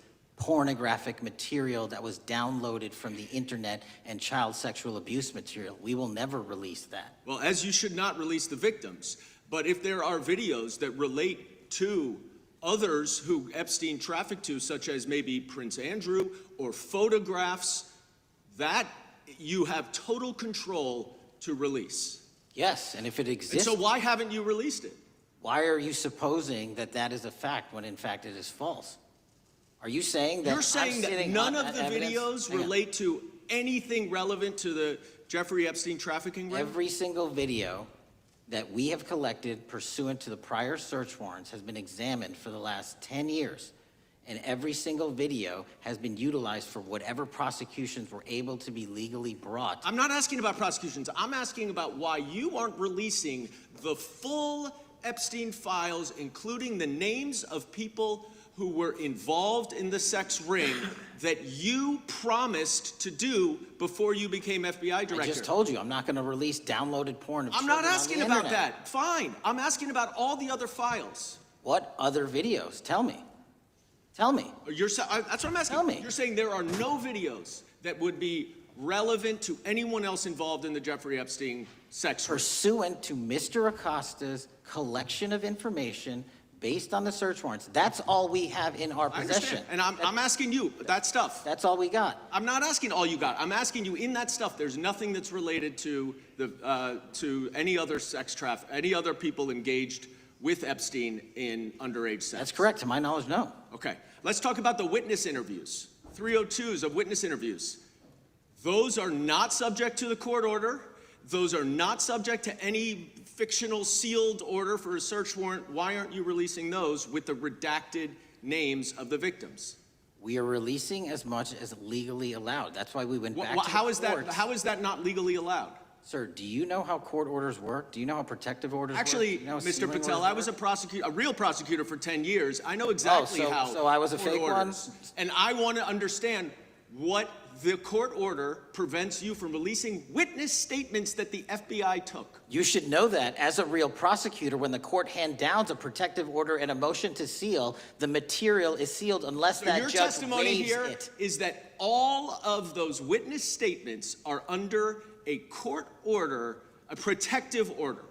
We are providing everything we can legally provide. No, that's not my Congress has question. sent us a My subpoena. question is, why are those witness statements that are not grand jury testimony, that if they were under a protective order are no longer under a protective order, why are they not being released? How are they not under a protective Why order? are you not going to the court like you did for the grand jury testimony to unseal those records? The DOJ did go to the court. No, not on those records. Why aren't you going? You just went on grand jury. Time of the gentleman has expired. You are hiding the Epstein files, Mr. Patel. Time of the gentleman has expired. You are part of the cover-up. Can I respond? Sure can. Any allegations that I'm a part of a cover-up to protect child sexual trafficking and victims of human trafficking and sexual crimes is patently and categorically false in the work of my So I hope you will talk to them when they have requested to speak with you. Because the victims have requested and you are not responding to them. Director, yes or no, is the FBI still spying on parents at school board meetings? No, sir. Is the FBI still targeting Catholics? No, sir. Is the FBI still spying on President Trump? I don't believe so. Is the FBI still censoring Americans? No, sir. Is the FBI still targeting Americans for shopping at Cabela's or purchasing Bibles? Nobody is targeted for their faith. Is the FBI still targeting Americans who are pro-life? Nobody is targeting anyone for their beliefs. Is the FBI still cooking the books on crime data? The crime data is real. Is the FBI still purging agents for conservative viewpoints? No one at the FBI has asked their viewpoints on politics. Is the FBI still labeling the Betsy Ross flag, the flag of the American Revolution, a hate symbol? No. Well, maybe that's why you've been able to, what was the number, 23,000 bad guys you've arrested, a huge increase from the same time period in the previous administration. I think you said 1,400 predators. 4,000 children rescued. Were those the facts? 4,700, 35% increase on children rescued. Yeah. And you got the guy that, Abbey Gate? We got the Abbey Gate guy. We had a guy from the 4th District of Ohio who lost his life there serving our country. We appreciate that. Maybe when you're not focused on politics, you can actually do what the FBI is supposed to do. Go get the bad guys, right? That's what the men and women of the FBI do. Director, did John Brennan lie to Congress? Let me just read a couple things, actually, before you answer that.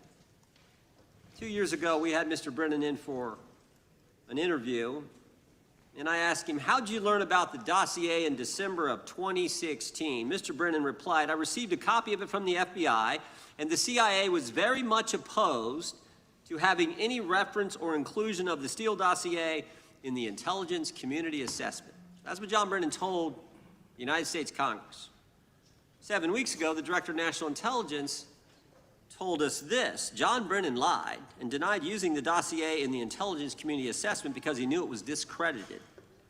CIA officer told the House Intelligence Committee Brennan refused to remove it, and when confronted with the dossier's main flaws, he responded, yes, but doesn't it ring true? John Brennan lied to us? Mr. Chairman, I won't stylize the evidence.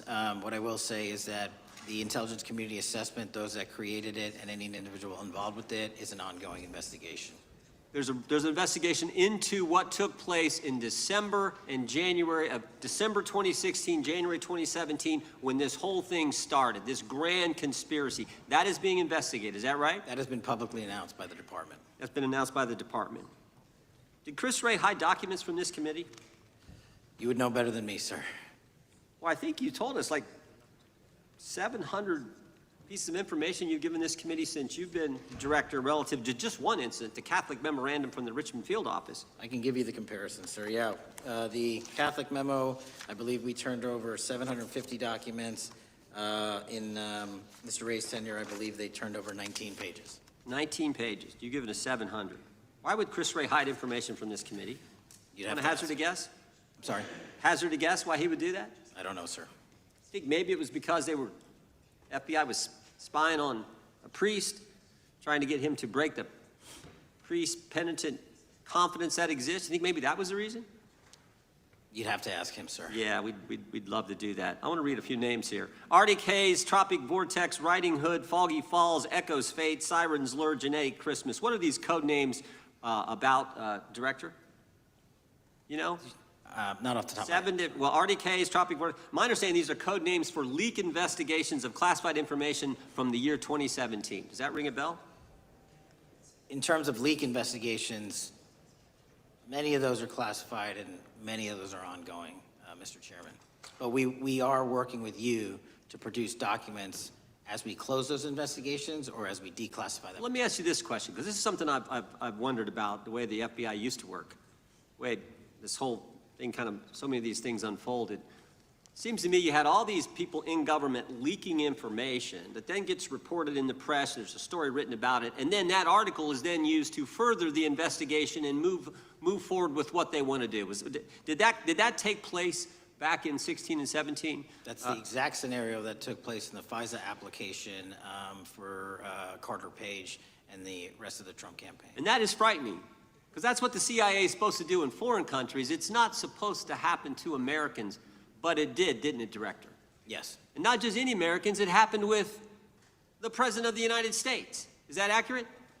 Yes, sir. Yeah, and you were the key guy in helping expose that. And I think our country will be forever grateful for what you did to let the country know that was going on involving Americans, which is not supposed to happen, and not just, again, any American, but the President of the United States. Chair now recognizes the gentlelady from California. Thank you, Mr. Chairman. I'm concerned by reports that FBI agents have been diverted from their important work on crime and anti-terrorism to work on matters that are not critical to our safety. I'd like to play the video, the whole video Jeffrey clip. Epstein's Black Book? Black Book. FBI. But who? That is, I mean, there's... Oh, that's under direct control of the director of the FBI. So, but the Black Book, it's not just sitting I mean, that's Hoover power times 10. And to me, that's a thing I think President Trump should run on. On day one, roll out the black book. In contrast to that attitude of let it all out, we're getting reports of act. Here in this chapel, this is 50 years since the discoveries and the 550 years ago, 1475. It's a beautiful building, and the light just comes through the windows. But if you look up, you can see lots of flags, and they belong to the currents. And living is a little bit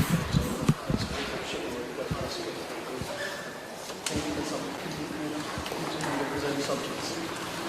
But the record plates on the back of all the seats, they are showing the places that the members that were sat. And it's one of the two very much like to show you. Winston Churchill this way. So can I get the piece there?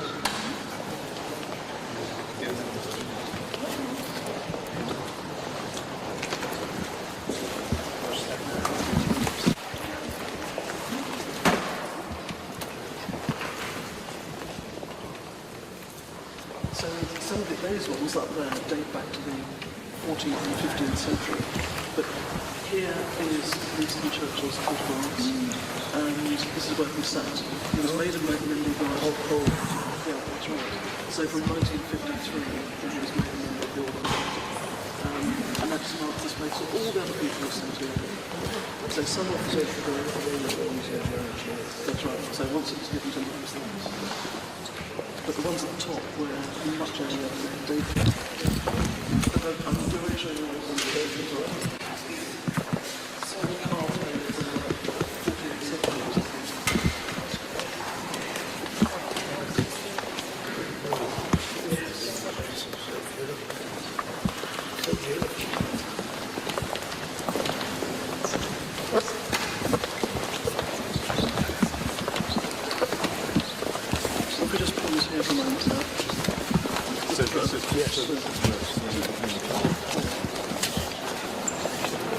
If you come to this end, you can see. So this, when Prince Philip died, there was that very iconic photograph of the Queen sitting in isolation over the lamp. And then when the Queen died, the King was there. She was there, yeah. And then when the Queen died, that's where the King sat. And of course, at the end of the service, very slowly and very solemnly, the coffin lowered into the vault after the crown had been removed. But you might recognise the sci-fi. So this was excavated in the time of King George III, quite a well-known king in American history. He's one of them. And this is it? So that's the entrance to it. So that's the entrance. Yes. So you have a vault there? We do. So do people go down into the rock very often? Not very often. No. There are 10 British male monarchs here, plus the Dean and so we have 11 British monarchs. It's very special for us to look after.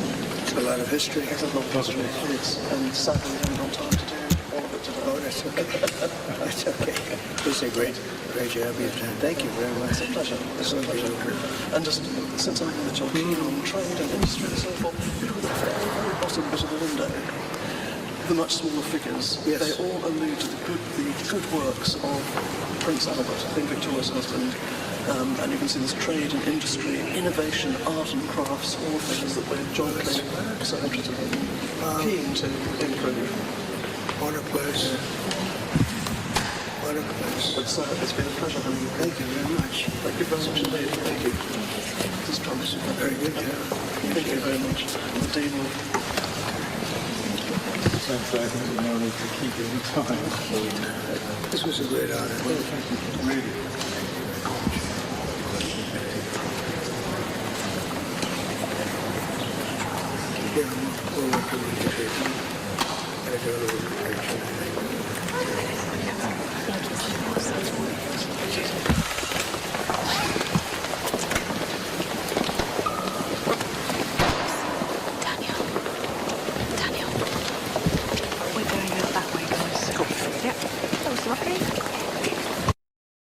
All right, so we did want to share that with you.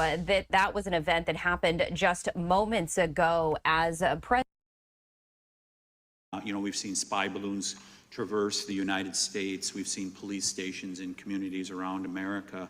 And sitting in the chair you're in just 2 years ago, there was a sheriff from Cochise County, Arizona, Mark Daniels, that was here, who said that the exponential increase in the amount of fentanyl that is coming into America is directly related to the open borders policies of the previous administration. Do you agree with Sheriff Daniels' characterization?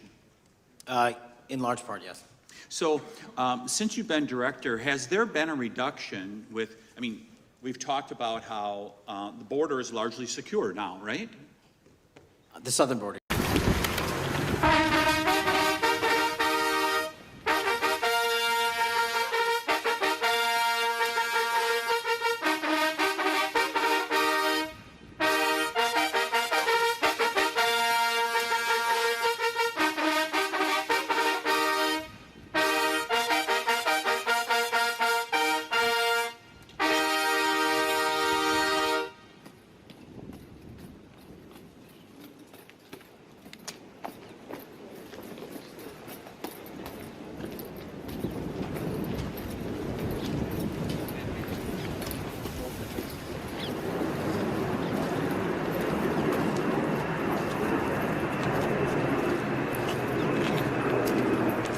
Chad, I'll be right back. Chad, give me a second. I'll be right back.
Did the National Guard do anything in Washington to help the FBI stay safe from these dangerous elements? They established perimeters.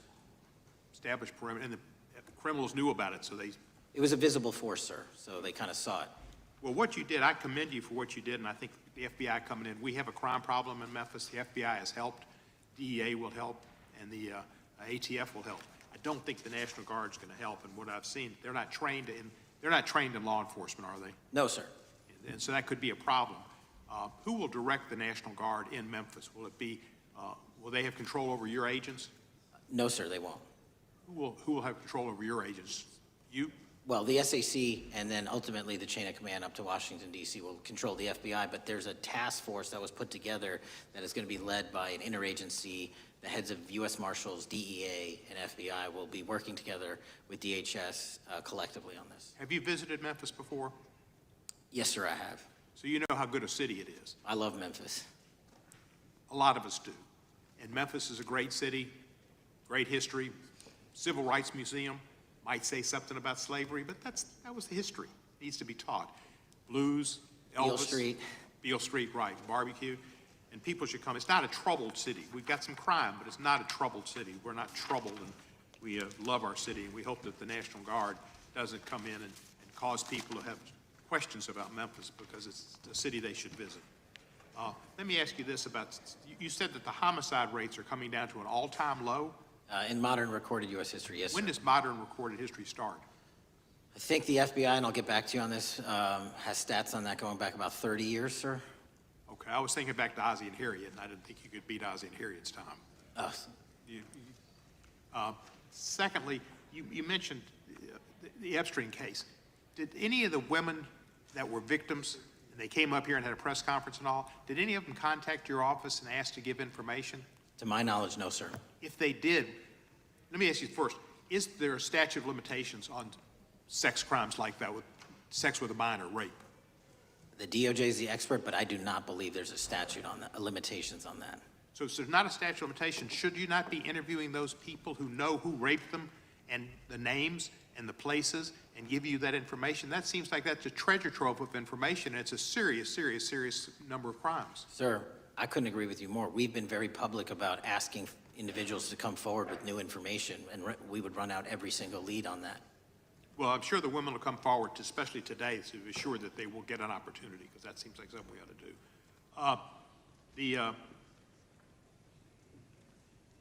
Mr. Driscoll, what was his reputation? I can't comment on Mr. Driscoll's matter. It's an ongoing litigation. Yeah, but his reputation you could tell us about. I can't tell you about his reputation. His work has been laid out in that lawsuit. How many of the FBI agents who worked on the January 6th case have been fired? I don't have that number, sir. Do you have a ballpark figure? No, but I can tell you that individuals based on case assignments in the FBI that I have led have not been terminated for case assignments. Thank you, sir. Come back to Memphis, and you work with Kevin Kane in our Tourism Bureau. He's great. Thank you. And thank you for your work in Memphis. Gentleman, yields back. Mr. Chairman, I have a unanimous consent request. Gentleman's recognized. So I've got 4 documents I'd like to introduce into the record. The first one is Jeffrey Epstein's 6 story played out for years in plain sight. And Acosta is quoted in here saying, "I was told Epstein belonged to intelligence and to leave it alone." The second document is entitled, "What Epstein's Bodyguard Warned About His CIA Connections." The third document is from Fox Digital. It's titled, "Epstein's Private Calendar Reveals Planned Meetings with Obama Admin Official CIA Chief." And the last document is Wall Street Journal article that highlights Ehud Barak's 36 meetings with Jeffrey Epstein. He was the former Prime Minister of Israel and head of military intelligence for Israel. It may have held that title when he met Epstein, and then, yes. Without objection, the gentleman will hold for a second. The gentleman from Maryland is recognized. Thank you, Mr. Chairman. Just one UC request. This is Judge Engelmeyer's decision from August in U.S. versus Epstein, stating the government's 100,000 pages of Epstein files dwarfs the 70-odd pages of Epstein grand jury materials. Without objection, the gentleman from Kentucky is recognized for 5 minutes. Thank you, Mr. Chairman. Director Patel, I watched some of your Senate hearing yesterday when Senator Kennedy asked you, you've seen most of Hey, what up, Real Brock? How you doing? Epstein Thank you for trafficked joining. women to besides himself. You replied, according to the transcript, there is no credible information that he trafficked them to anyone else. You also said somewhere in the hearing and here today that the problem is that the case files are constrained by limited search warrants from 2006 to 2007, and that the non-prosecution agreement hamstrung future investigations. Those constraints only apply to Southern District of Florida. They do not apply to Southern District of New York, the location of the 2019 sex trafficking indictment, which produced many things, including a series of FD 302 documents. According to victims who cooperated with the FBI in that investigation, these documents in FBI possession, your possession, detail at least 20 men, including Mr. Jess Staley, CEO of Barclays Bank, who Jeffrey Epstein trafficked victims to, victims including minors, such as Virginia Roberts Giuffre, may she rest in peace. That list also includes at least 19 other individuals, one Hollywood producer worth a few $100 million, one royal prince, one high-profile individual in the music industry, one very prominent banker, one high-profile government official, one high-profile former politician, one owner of a car company in Italy, one rock star, one magician, at least 6 billionaires, including a billionaire from Canada.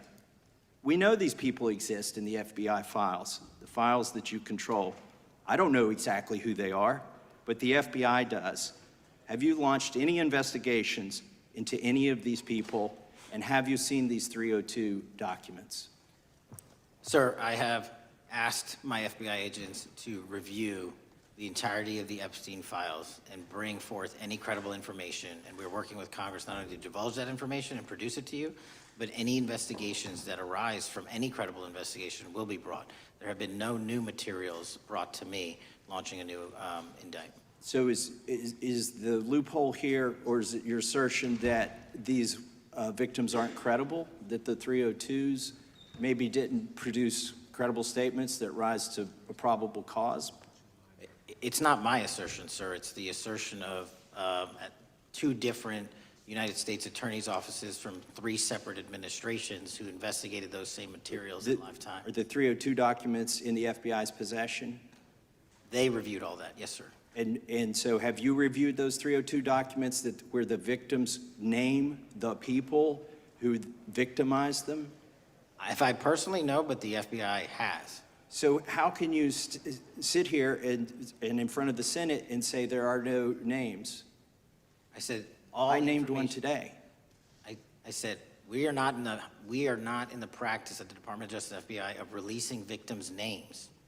That is not what we do. We are also not in the habit of releasing incredible information. That's not what we do. But multiple authorities have looked at the entirety of what we have. Okay, I got to move on here. Were you present when the AG had the White House event when she released the binders to the social media influencers? I was, yes. So if you're willing to meet with social media influencers who stood to benefit from the sensational and sad stories of these victims, will you meet with the victims as well? The FBI will meet with anyone who has new information. Will you personally meet with them? The FBI and the professionals who are handling the cases will. Were you instructed that it was important to release the documents to the Oversight Committee on the day of my introduction of the discharge petition to release these files? I don't know what day that was, so no. Well, they were released that day, and there were victims' names who weren't redacted because they were in such a rush, and the victims are not happy about that. Have you investigated any of the CIA connections? Have you seen the CIA file on Jeffrey Epstein? And if you wanted to see it, would they show it to you? Well, I can speak for the FBI, and that's presuming there's a CIA case file, and I've reviewed everything that the interagency, not I, the FBI, that was provided to us. Would you be willing to look at the CIA file on Jeffrey Epstein? If there is such a file, and if it has not already been turned over to the FBI will look at any new investigative leads. Have you made any progress on the pipe bomb investigation January 6th, and have you made any progress on the motive of the Las Vegas shooter? As to the first, it's an ongoing investigation, and we have made progress. As to the second, sir, I'll have to get back to you. All right, thank you. I yield back. Mr. Chairman, I have a unanimous Gentleman consent yields back. request. Unanimous consent request from the gentleman from New York. I ask unanimous consent to introduce an unsigned memorandum from July 7th, 2025 that says we did not uncover evidence that could predicate an investigation against uncharged third parties with the insignia of the Department of Justice and the FBI. Without objection. Mr. Chairman, I have a Gentleman from Georgia. unanimous consent request. It's a article entitled DOJ Deletes Study Showing Domestic Terrorists Are Most Often Right-Wing. Without objection. Thank you. Gentleman from Georgia is recognized for 5 minutes. Thank you, Mr. Chairman. Director Patel, thank you for being here today. I want to first talk about the significant role that the FBI plays in combating the national security threats posed by our nation's greatest threat, our nation's greatest security threat, China and the Chinese Communist Party. It's a fact that China is America's most significant national security threat, isn't that correct? I would say so, sir. And you would agree with me that China wants to dominate the United States of America? I think that's largely their plan. And they want to dominate the world, both militarily and economically, isn't that correct? I think so. And sir, you've been FBI director for the last, 8 months? 7 months, yes. 7 months, and during that time, have you held any stock in any companies founded in China? I don't believe so. Well, you do own stock in a company known as Elite Depot, don't you? Which one, sorry? Elite Depot. You own stock. I think that's, I'll have to get back to you. I think it's a law firm and it's a company out of Singapore. Okay, well, no, the company out of Singapore, which is owned by Elite Depot, is the Shein Company, which was founded in China, correct? That company operates out of Taiwan. Well, they changed their headquarters from China back in 2022 to Singapore for tax purposes, but it's owned by a Chinese billionaire. I think his name is Charlie Zhu, and you own stock in the company that owns Shein. Which I disclosed during my confirmation process. You certainly did. And now, do you still hold that stock in that Chinese company? Pursuant to the Department of Justice, who reviewed my material that was submitted during my confirmation process, I was able to hold certain stocks, and they made the decision. You still hold the stocks that you have? You still hold on to these Chinese stocks, these stocks in this Chinese company? I disagree that it's a Chinese company, but I was in the DOJ, when you're appointed, makes a call on what you can and can't possess. Well, now, let me ask you this. Chinese companies steal trademarks. They produce counterfeit products and sell them over the internet on platforms such as Shein. They steal intellectual property. They steal data from American companies. And to me, it seems inconsistent with your role as FBI director that you would own stock in a company that is based in a country that is the nation's premier national security threat. It's like you are putting your own financial security over the security of the nation. I disagree with that characterization. Well, I think the American people look at it like it's a classic situation of the fox guarding the hen house.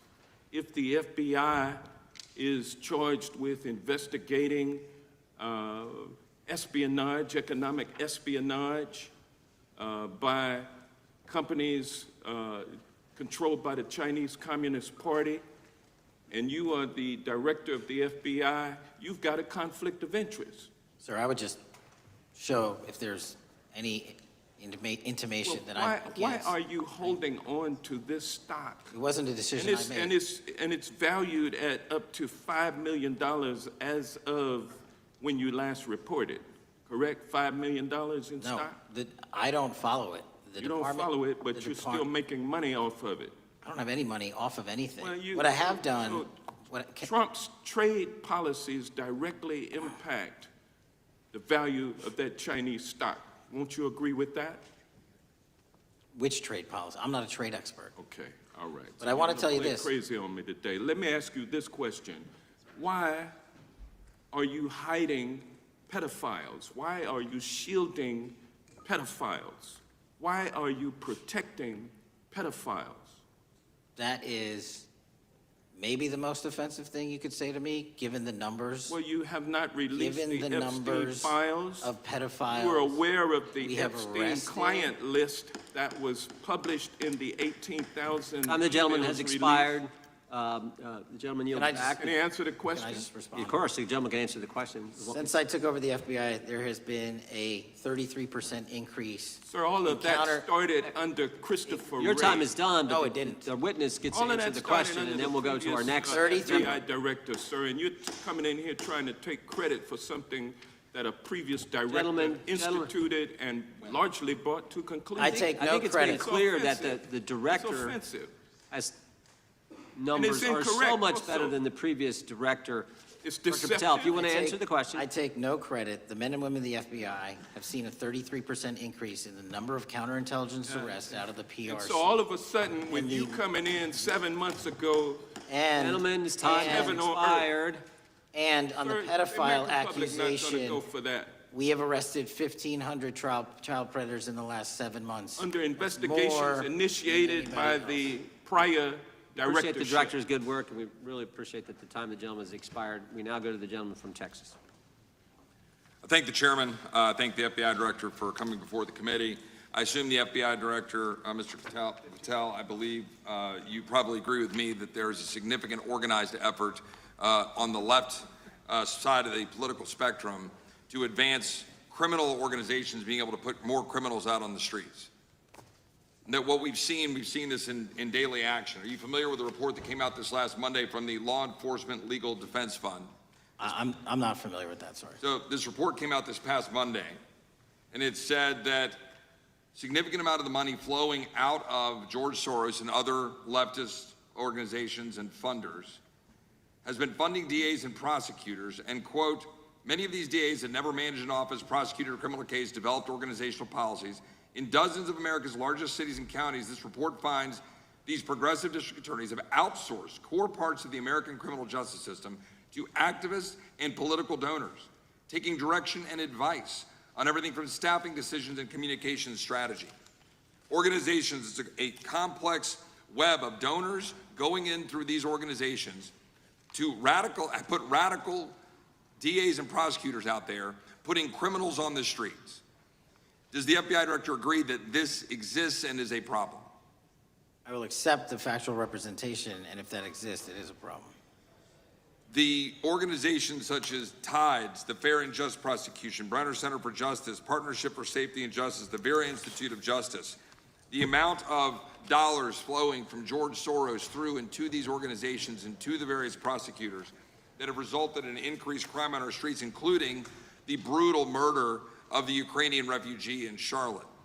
I bring that up because that is one component of the problem. In addition, we have an organized effort targeting our border.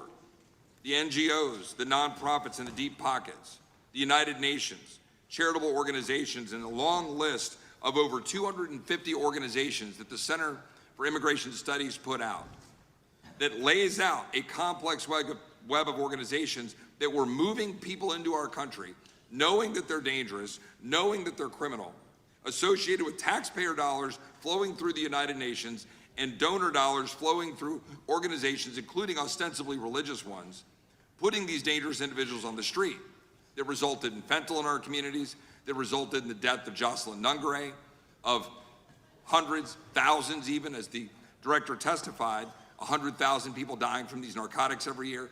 All of this in an organized effort, a complete effort by the radical left to use taxpayer dollars and these dollars to put people on our streets.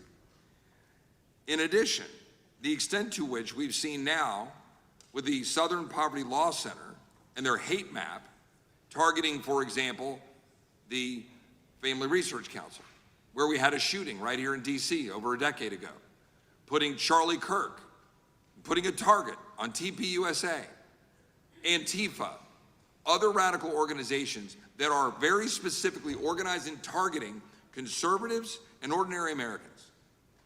Well, how about the organized effort to infiltrate our schools and advance a transgender agenda and advance a radical agenda, perhaps one that we will see exposed further in the individual that actually shot Charlie Kirk? So here's my question. Will you as the director, and are you as the director, pursuing all legal channels to follow the truth wherever it may lead on this organized effort, one? And two, do you agree that Congress should take all action necessary to expose this web of dollars that are flowing to undermine our way of life? We got another minute in my time, then I'd like to hear from you on this topic broadly. I'll keep it short. Investigatively speaking, we are doing the following. We are following the money. We are following the money in every organization and every person that is violating the federal code. And it doesn't matter what your background or ideology is, we are following the money. We are using legal process to follow that money, issuing subpoenas to follow that money, using grand juries to follow that money. And when we have results to recommend for prosecution to the Department of Justice, we will do that, and we will continue to publicize documents through Congress, yes, when we make these findings. Mr. Chairman, I'd like unanimous consent to insert the record outsourcing justice by the Law Enforcement Legal Defense Fund that I alluded to before. I would ask unanimous consent to add a 2024 list provided by the Center for Immigration Studies on these United Nations and other affiliated groups that are responsible, over 250 of them, for moving individuals into our country in a coordinated effort.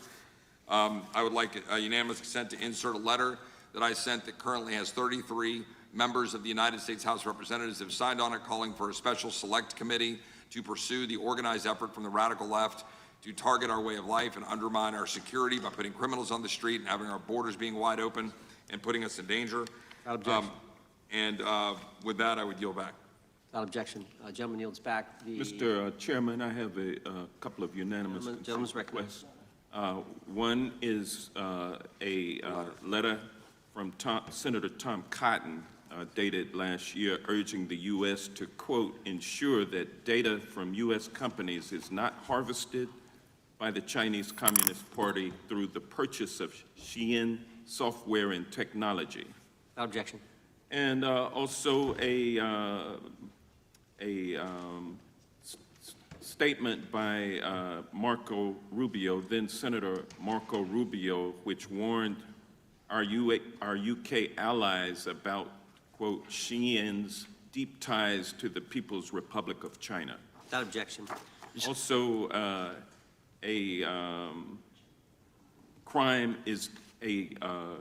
the record crime is down in 2025.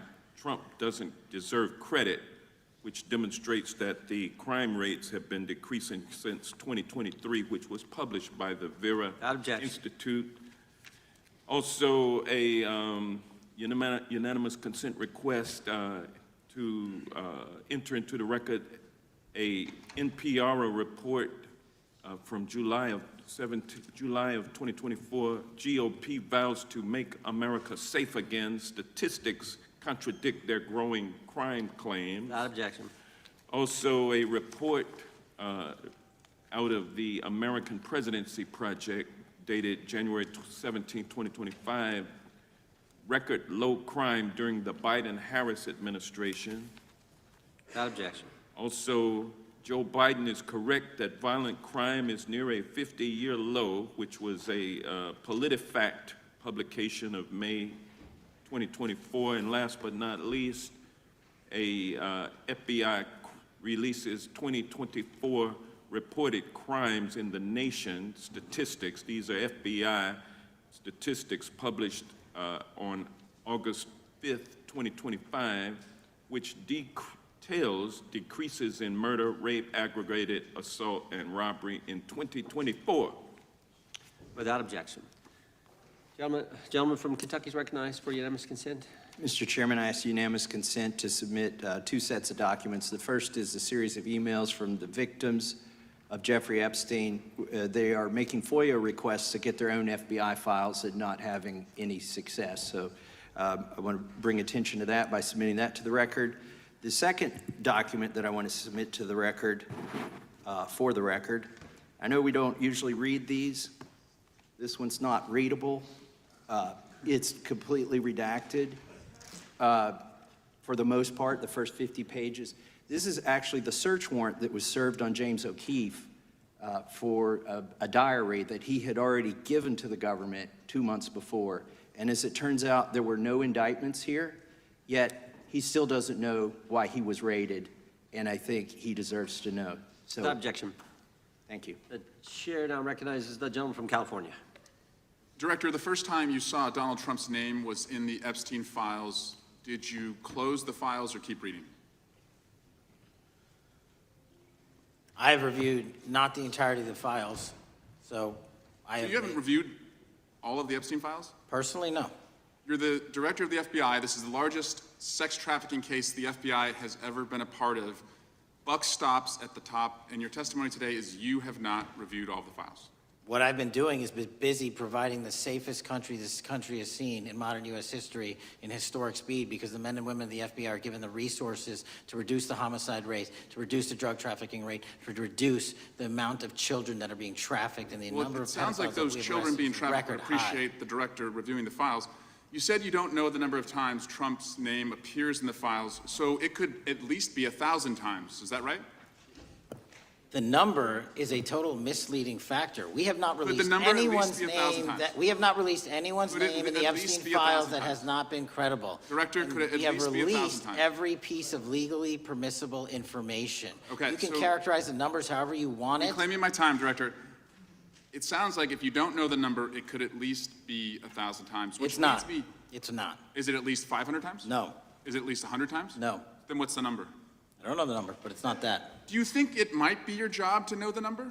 My job is to provide for the safety and security of this country. My job is not to engage in political And that innuendo includes protecting so you can sexual go out to the assault sticks and get your 20-second hit in your fundraising reclaiming my article. time, They Director. keep going, reclaiming your time, because the Director, people of California If are being Trump- if the underserved by president- your If the representation. president is not implicated, why not release everything that involves him? We have released everything, the president and anyone else's side, that is credible and lawfully be able to be released. Your fixation on this matter and baseless accusations that I'm hiding Also child Mr. Massey's pedophiles is disgusting. interest. Anyone that says that needs to look at the stats alone. And go back to the state of California, who's receiving the biggest surge in FBI resources through my redeployment because the cities of Los Angeles, San Diego, and San Reclaiming Francisco my time, need it. Director, remembering your oath to tell the truth, did you ever tell Donald Trump his name is in the files? I have never spoken to President Trump about the Epstein files.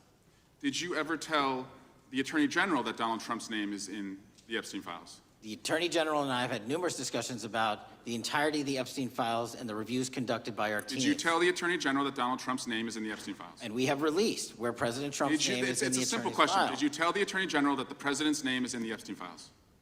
During many conversations that the Attorney General and I have had on the matter of Epstein, we have reviewed The question is painstakingly simple. who Did you can tell be- the Attorney General that Donald Trump's name is in the Epstein files? Yes or no? Why don't you try spelling it out Yes if or you're going to mock? no, Director? Use the alphabet. Yes or no? No? A, B, C, Director, D, E, F? Don't it wanna sounds do like it? you don't want to tell us. Did you tell the Attorney General that Donald Trump's name was in the Epstein files?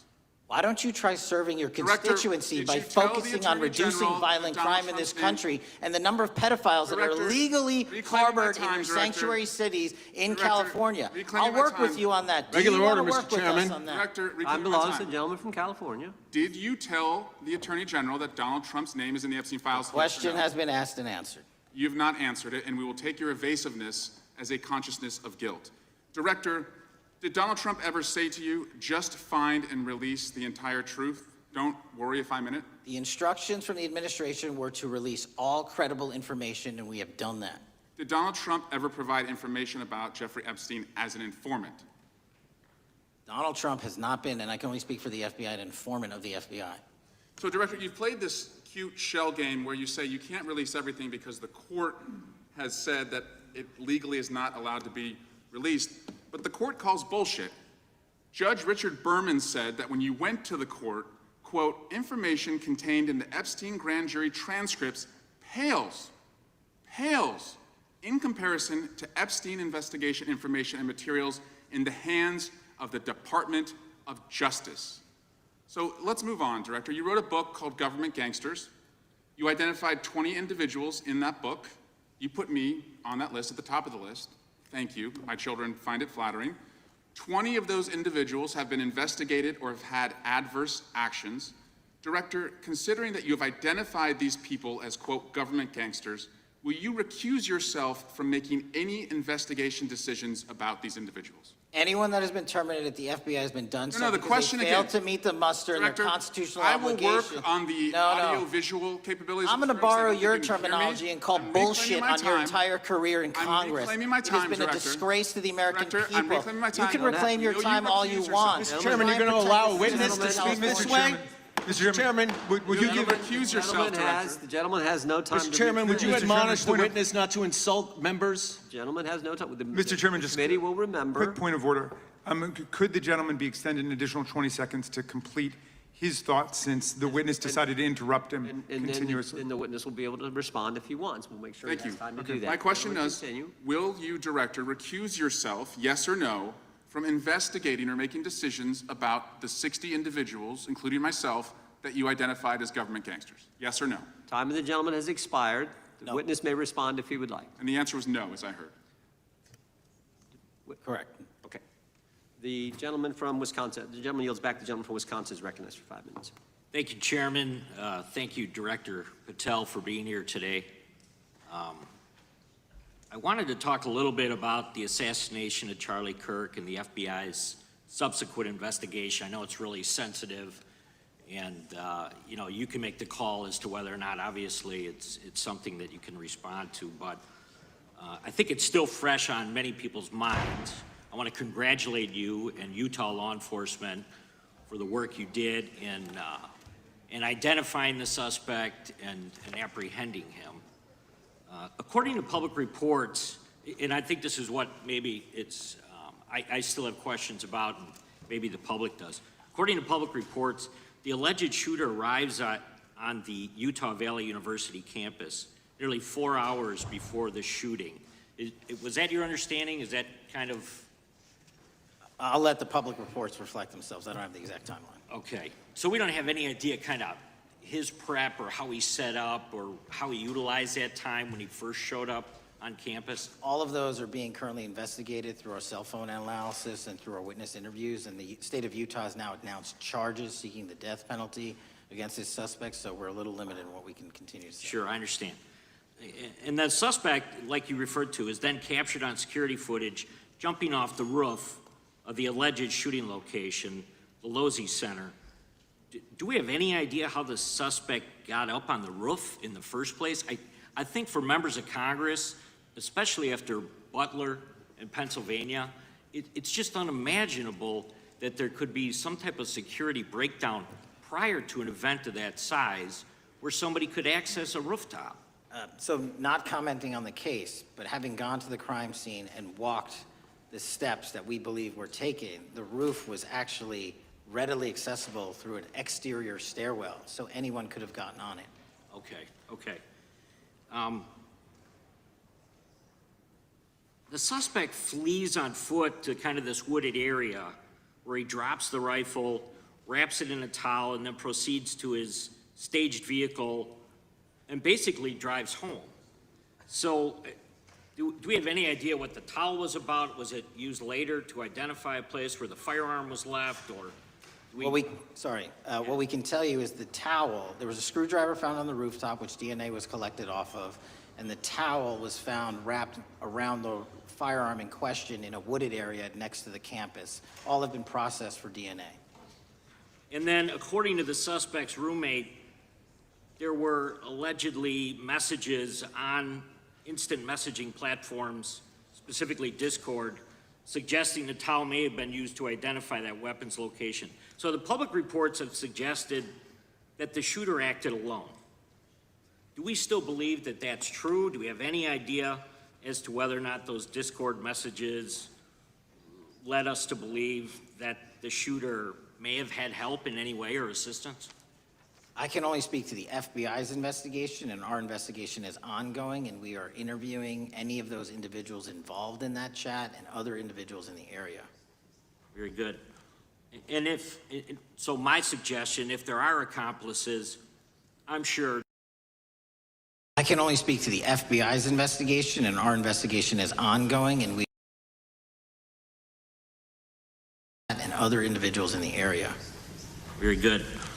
And so my suggestion, if there are accomplices, I'm sure this is something that the FBI is going to continue to investigate fully and thoroughly into the future. Yes, sir. The reason I ask that is because I don't know that that was necessarily the case with Butler, Pennsylvania. So thank you so much for your persistence kind of in this matter. There's still a lot of public questions that need to be asked. Let me shift to another topic very quickly. On July 31st, 2025, the DOJ and the CIA declassified the annex to Special Counsel John Durham's 2023 report on Operation Crossfire Hurricane. The 29-page Durham annex contains previously classified information about, among other things, the investigative referral of the Clinton campaign plan. Why would somebody place documents in a burn bag related to this case? That case is very much ongoing, so I can't comment on the stylization of the evidence we're collecting. Can you comment at all on the Durham annex as I described it? The Durham annex, which has been publicly released thanks to the FBI's commitment to transparency, is one of the documents that's being utilized. And in general terms, speaking for burn bags, sir, a burn bag is what you use to put classified documents into generally, because that is literally how you destroy them.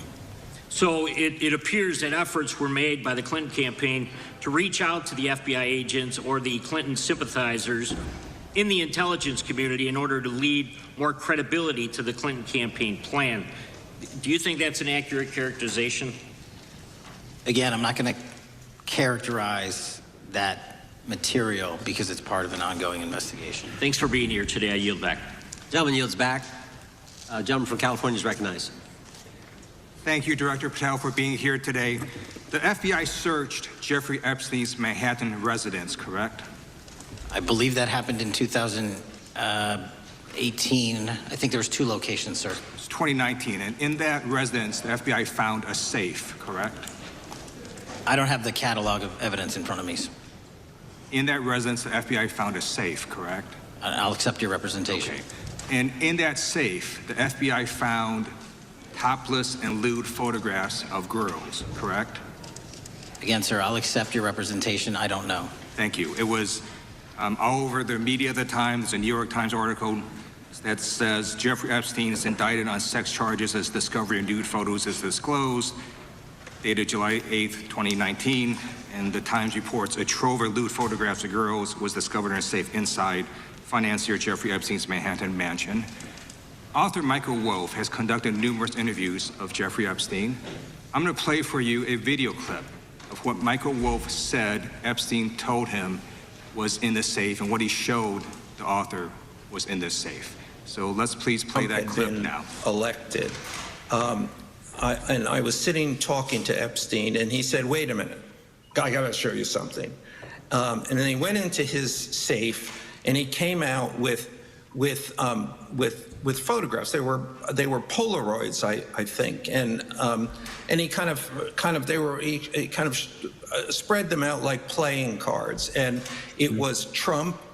I mean, I think there were a dozen of them, and it was Trump with girls of an uncertain age at Epstein's Palm Beach house, where all of the things that he would ultimately be accused of took place. And I remember very vividly 3 of them. There are 2 in which Trump is, the girls, topless girls, are sitting on Trump's lap.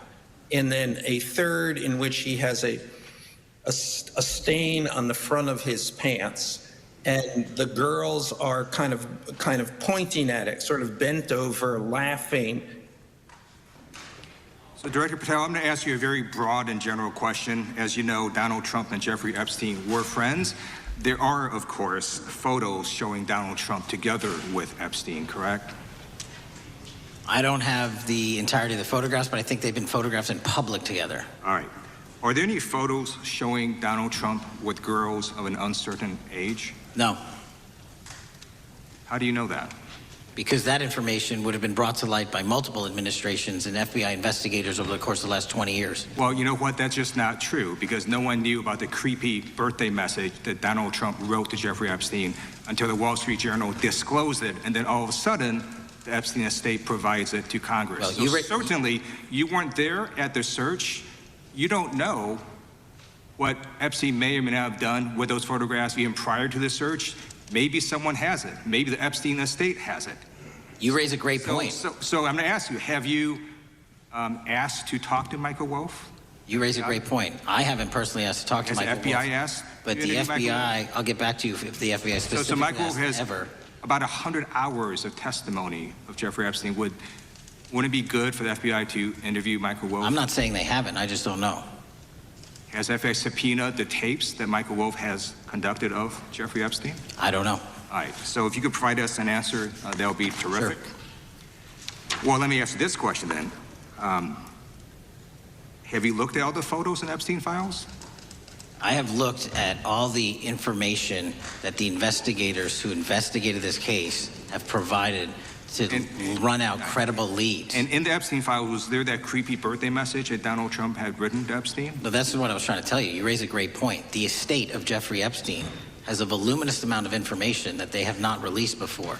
Okay, so that's great. So Wouldn't it be great if FBI subpoenaed the estate of Jeffrey Epstein for all that information? The estate is under no obligation to provide that material, even pursuant to a subpoena. That's a great point. Yeah, that's just false. Okay. That's just false. You're the frickin' FBI. You can subpoena the information from the estate, and you better do that. That's literally not how it works. I'm going to move on now and talk about Epstein's client list. You confirmed that exists. Attorney General Pam Bondi confirmed earlier this year that exists. So I just want to ask you a simple question. Is Prince Andrew on Epstein's client list? The material related to Prince Andrew has been made public. Is Prince Andrew on the client list? We have released the index of names that were in Jeffrey Epstein's. Is Donald Trump on Epstein's client list? The index has been released, and the index will speak for So I'm itself. just going to say, America is a huge red flag. The FBI director could not answer whether Donald Trump was on Epstein's Gentleman's time client has list. expired. I yield now back. recognizes the gentleman from Virginia. Thank you, Mr. Chairman. I want to thank the director for being here and for his work over the last several months, removing the taint of partisanship that has infected the intelligence community over the past several years under the last administration, under the last several directors, standing up for law enforcement, standing up for the brave men and women who work in your agency. But to set the record straight, we have to correct the record. And the record, early days of the first Trump administration saw a dramatic spike in news stories that contained sensitive and sometimes classified details about the FBI's bogus Russia probe, about a leak a day. It's unacceptable that senior FBI officials coordinated to leak classified information to try and harm President Trump. Documents produced to the committee in August of this year revealed that the FBI interviewed a former Intelligence Committee staffer who gave details on a systematic process through which leaks of classified information were affected by then Chairman, now Senator Adam Schiff. Were these findings escalated within the Bureau's chain of command, and if so, to what level? Sorry, were the findings escalated? Were these findings that were given to us escalated within the Bureau's chain of command, and if so, what level? Did you receive this information? That entire matter is currently under investigation by the people at the FBI that handle leaks of classified information. All right, it's good to know that there is an ongoing investigation. Can you tell me whether these leaks to the media compromised any ongoing FBI investigations during the Trump-Russia probe? I can tell you, generally speaking, the leaks of classified information are detrimental to any work the FBI is doing. Now, former Director James Comey testified before the Senate Judiciary Committee that he had never been an anonymous source, nor authorized anyone to be an anonymous source in news reports about matters relating to the Trump investigation or the Clinton investigation. Was Comey's testimony true? In reference to Director Comey, I'm very limited in what I can say because of what the current status of those matters are with the FBI and the Department of Justice. When I am able to make those public, I will. Can you tell me if there's an ongoing investigation there? Again, without identifying any individuals related to the information you're generally speaking about, there is an ongoing matter that has been under review by the Department and the FBI for some time. Because we know that the documents that we received last month revealed that former Director Comey used Columbia University law professor as a conduit to leak stories to the media that contained classified information. Let me move on to the way that the FISA process was weaponized by past directors.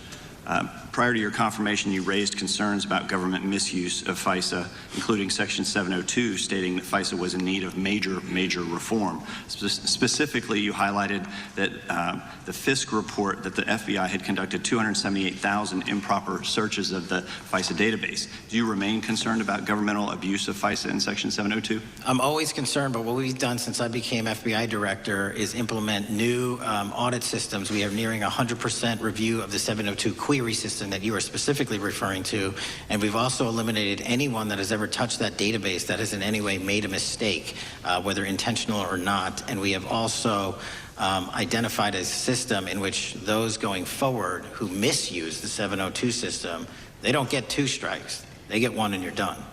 Okay, I'm glad you mentioned you're continuing to audit because, as you know, in May, the New York Times reported you closed the FBI's Office of Internal Auditing. Can you explain why you decided to close this office? Yeah, because under the new restructuring of the FBI, to save resources, there were 2 different places doing the exact same thing. We have a specific division dedicated to audits. I didn't need another audit system doing the audits again. And so we folded some of those folks with their expertise into our specific division and then took the rest of those folks and are moving them out across the country. Under previous FBI leadership, FBI agents were found to have lied to the FISC. There have been hundreds of thousands of violations of the querying standards. In light of past violations, what action is the FBI taking to ensure that similar abuses do not occur in the future? Exactly what I've outlined. You cannot have access to the 702 query system if you improperly queried that system at all at any time in your career. Okay, at a Senate hearing 2 years ago, your predecessor, Director Wray, testified FBI had previously purchased U.S. phone geolocation data for a specific national security pilot project and further stated that the project had not been active for some time and that the FBI relies on court-authorized process to obtain location data from companies. Does the FBI purchase location data or any other data of Americans from data brokers? I don't believe so, but I'll get back to you. Thank you. That'd be important. I appreciate that. I yield back. We're listening in there to FBI Director Kirk Patel testifying before a House Oversight Committee as you take a live. You tweeted, quote, "There will be no cover-ups, no missing documents, no stone left unturned." In June, you told Joe Rogan, quote, "We've reviewed all the information. We're going to give you every single thing we have and can." But then suddenly in July, everything changed. You and Attorney General Pam Bondi released one video and said that there was nothing more to see. Your July memo says you uncovered more than 300 gigabytes of data and physical evidence, but that you had decided no further disclosure would be appropriate or warranted. That is a quote. I think what happened, Mr. Patel, is that suddenly you discovered that Donald Trump's name was all over these files, and you started a giant cover-up. So you are under oath, Mr. Patel. You just testified to Mr. Swalwell that you did not speak to the president about the Epstein files. To your knowledge, did Attorney General Pam Bondi speak to the president about what was in the Epstein files? I can't speak for Attorney General Pam Bondi. So to your knowledge, you don't have any information. The question was, do you have any knowledge? Do you have any knowledge? I can't speak. You are refusing to answer the question, so let me tell you that the Wall Street Journal reported that in May, Bondi told Trump that he was in the Epstein files, and at the same meeting said that the DOJ did not plan to release the files.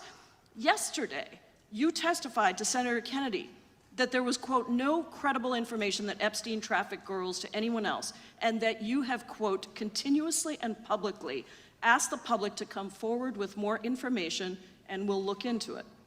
Today, in response to Mr. Massey's question, you appeared to say that the survivors were not credible. These are survivors. That's not at all what I said. Okay, great. I'm going to ask you this in a second, but let me tell you about then the don't lie about survivors, me. and let's bring them up here into the room. These are women who came to the Hill and testified that they were groomed and raped at the age of 14 and 16 years old, and they called to meet with the president and to meet with the FBI and to have people investigate their claims. Some of them have never testified before. If you are so interested in getting the public to submit any information, why have you not met with them? You said you haven't met with them. Have you met with them? I'll give you one more chance. My job as the FBI director is to invite Is the all answer yes or investigative no leads. to whether or not you met with these women who were sexually abused and raped? Any insinuation by you or any What people is on the your an- side that I am not manhunting child predators and my job as the FBI director is to Is invite the all answer yes or investigative no leads. to whether or not you met with these women who were sexually abused and raped? Any insinuation by you or any What people is on the your an- side that I am not manhunting child predators and sex traffickers, just look at the Mr. stats. Patel, And you talk Mr. about Chairman, cover-ups, man. Mr. Chairman, you this talk is about my time, cover-ups. and I will take as much time as I Where were want. you during the Instruct Obama the and witness, Biden Mr. administrations Chairman. when these so-called Instruct the cover-ups were witness. going on? Mr. Why didn't Chairman. anyone in those administrations talk to any of these Mr. purported Chairman. witnesses? Let's I get have some regular welcomed order, man. every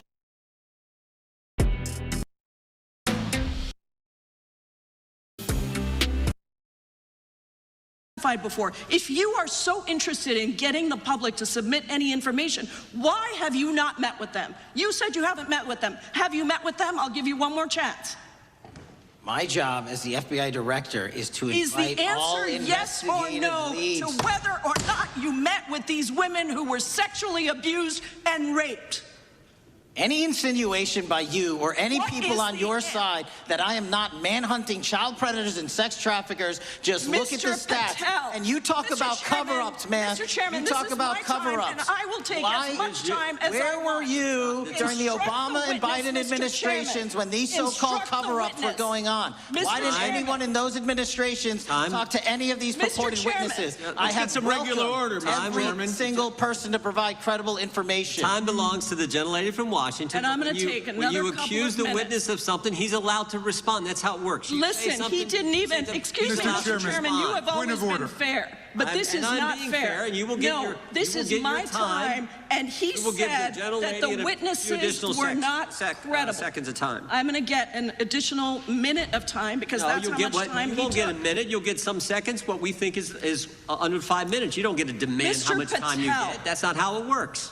Mr. Patel, are the victims of the Jeffrey Epstein horrific trafficking ring, are they credible?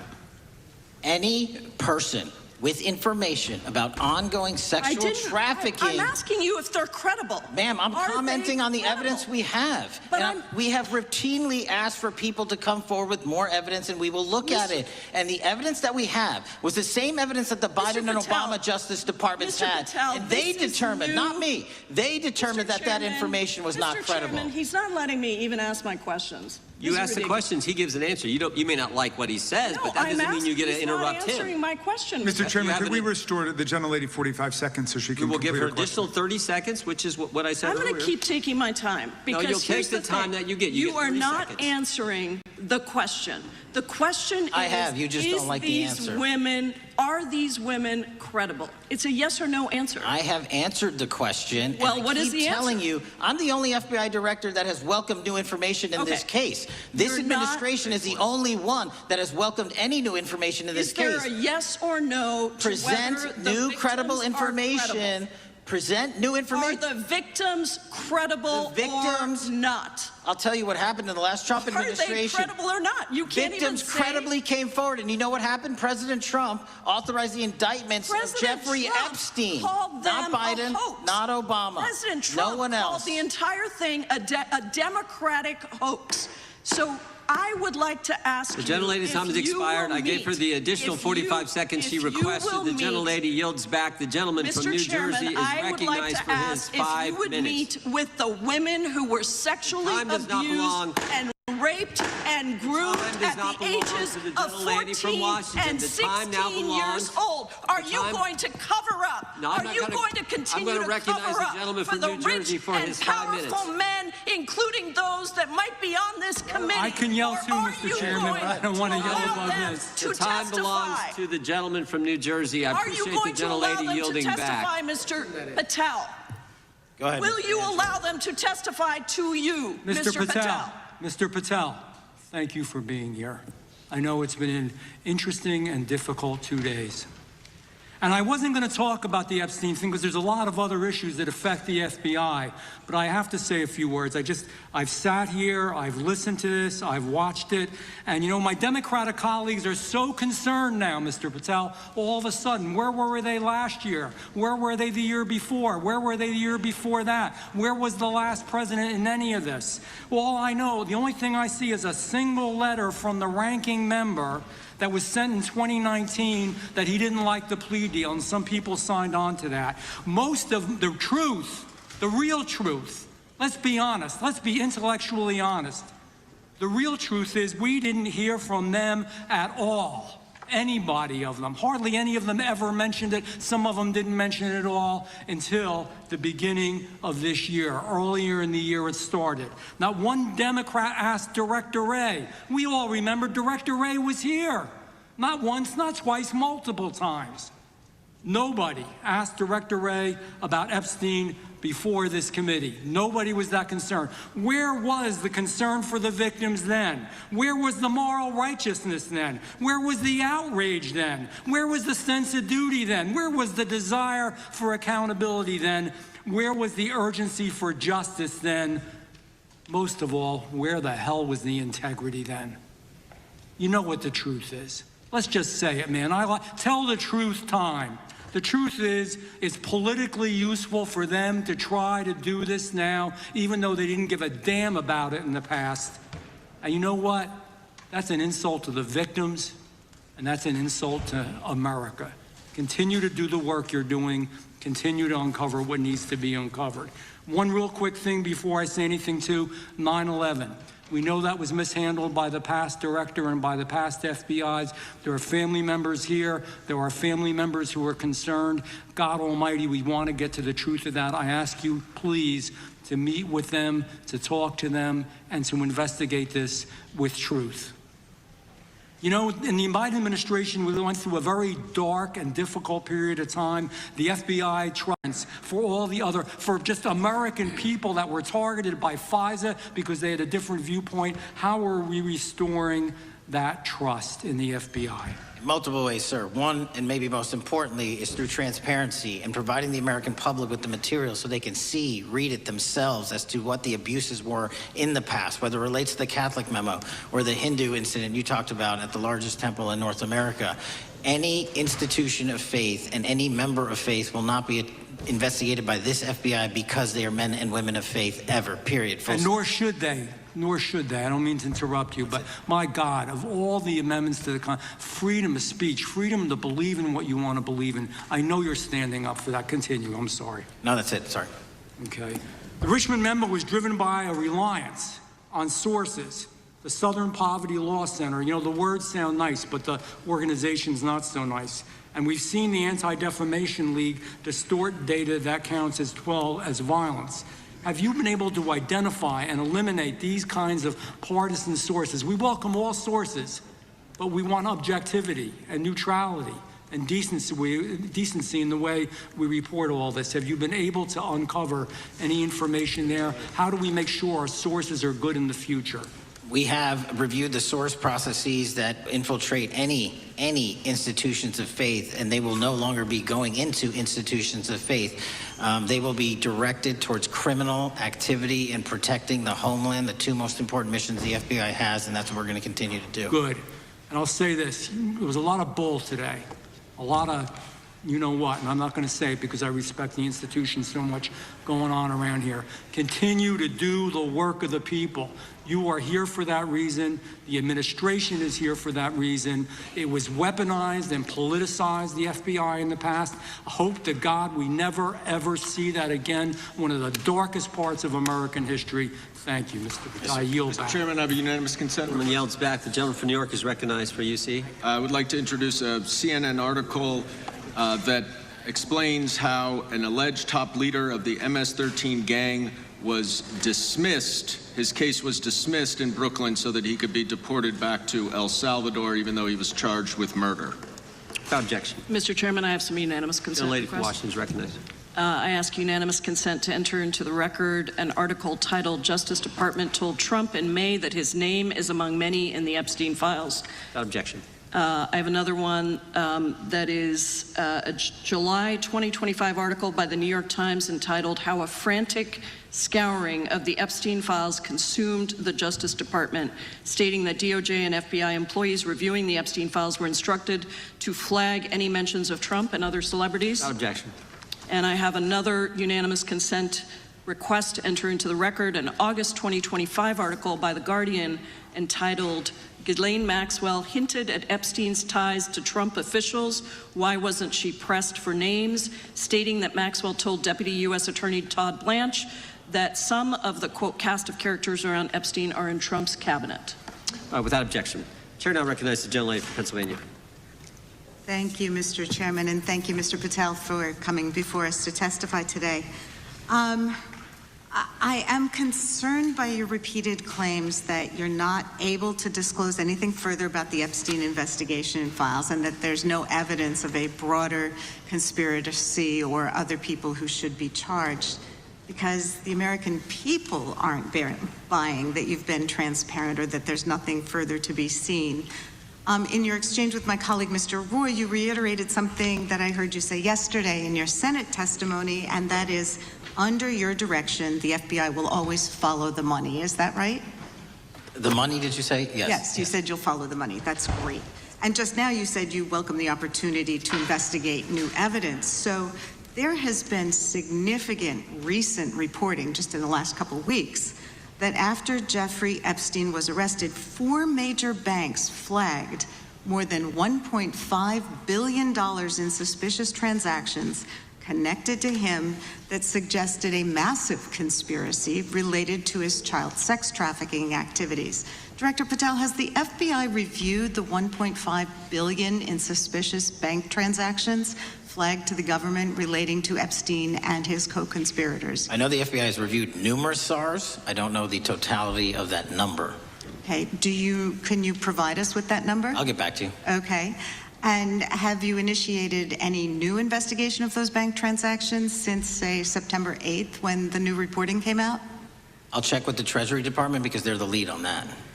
Okay, so Director Patel, how many individuals or entities has the FBI interviewed, subpoenaed, or compelled to testify? Can you give us those numbers with respect to these bank transactions?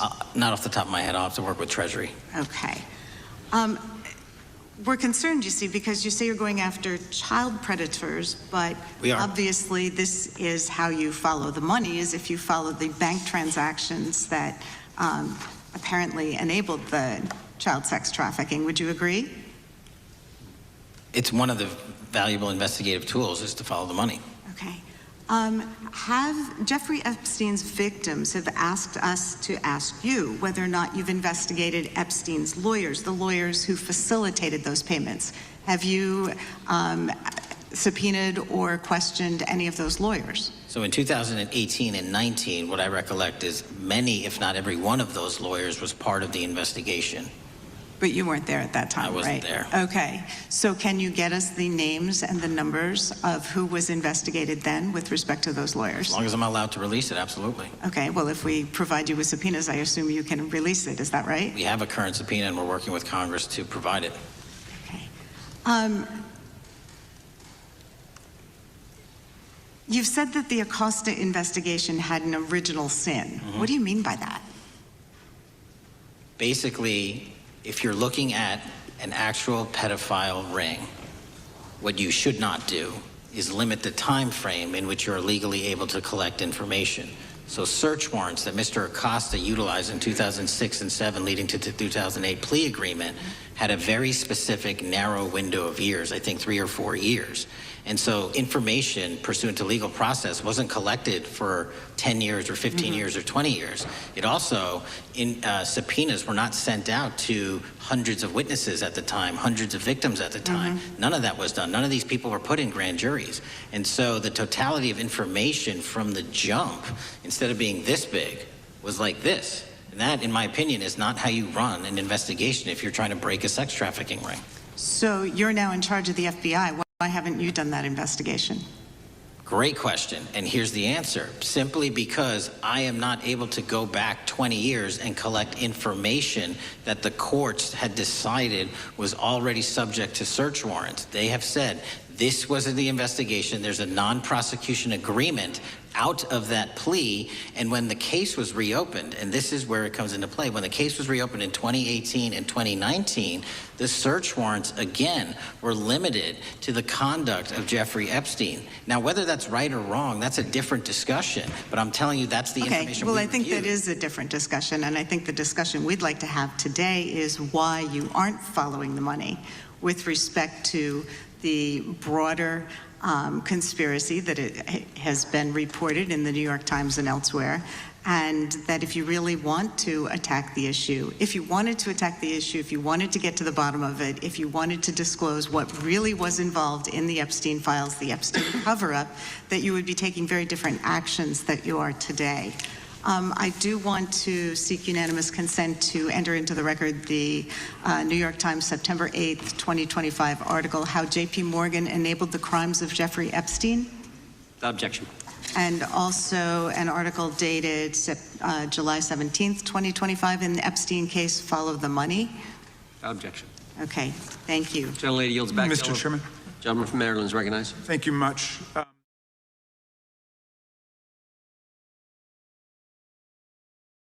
Banks, J.P. Morgan, that's Jamie Dimon, Bank of New York Mellon, Robin Vince, Bank of America, Brian Moynihan, and Deutsche Bank, Christian Sewing, in order to get the suspicious transaction reports. These 4 banks have flagged to the government $1.5 billion in suspicious transactions related to the sex trafficking crimes and conspiracy of Epstein, Maxwell, and all of their collaborators. And as you know, Mr. Chairman, we got the SARS reports for Hunter Biden totaling around $20 million. And so these $1.5 billion in SARS reports we should get, especially since the director doesn't seem to be forthcoming. And I request. What's up, chat? What's up, chat? How y'all doing? We got 300 people in the building. Appreciate y'all for joining us. We just sitting back watching this great grilling. A lot of questions. Let's go to the votes. Whoa, guys, we're coming up on 3,500 votes. Amazing. And guess what, guys? The numbers are starting to close. 52% says yes. 48% says no. Is Patel doing a great job? Y'all go vote, go vote, go vote, go vote, go vote. Hope y'all having a great morning as we come up on lunchtime. Appreciate y'all for joining me. I am the host, the one and only Stock Sniper. I appreciate everybody for voting. We coming up on 3,500 votes. That's the most votes that we have had on this channel. 3,500 participants. And we love and we appreciate y'all participating and coming to rock with us. Appreciate y'all. Let's get back to the grilling.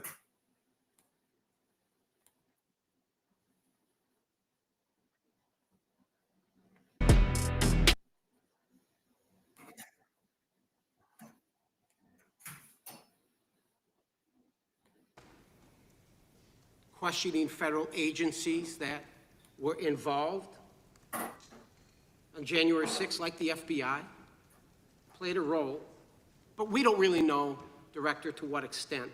We don't know. The January 6th sham committee was not formed by Nancy Pelosi to seek truth. It was nothing about getting to the truth about January 6th. Their sole mission was to damage Donald J. Trump and end his political career. And everybody knows it. That's what the purpose was. You know what's nice, so I kind of get to ask the question, though, how did that work out for you? Donald J. Trump is back in the White House, and America loves him.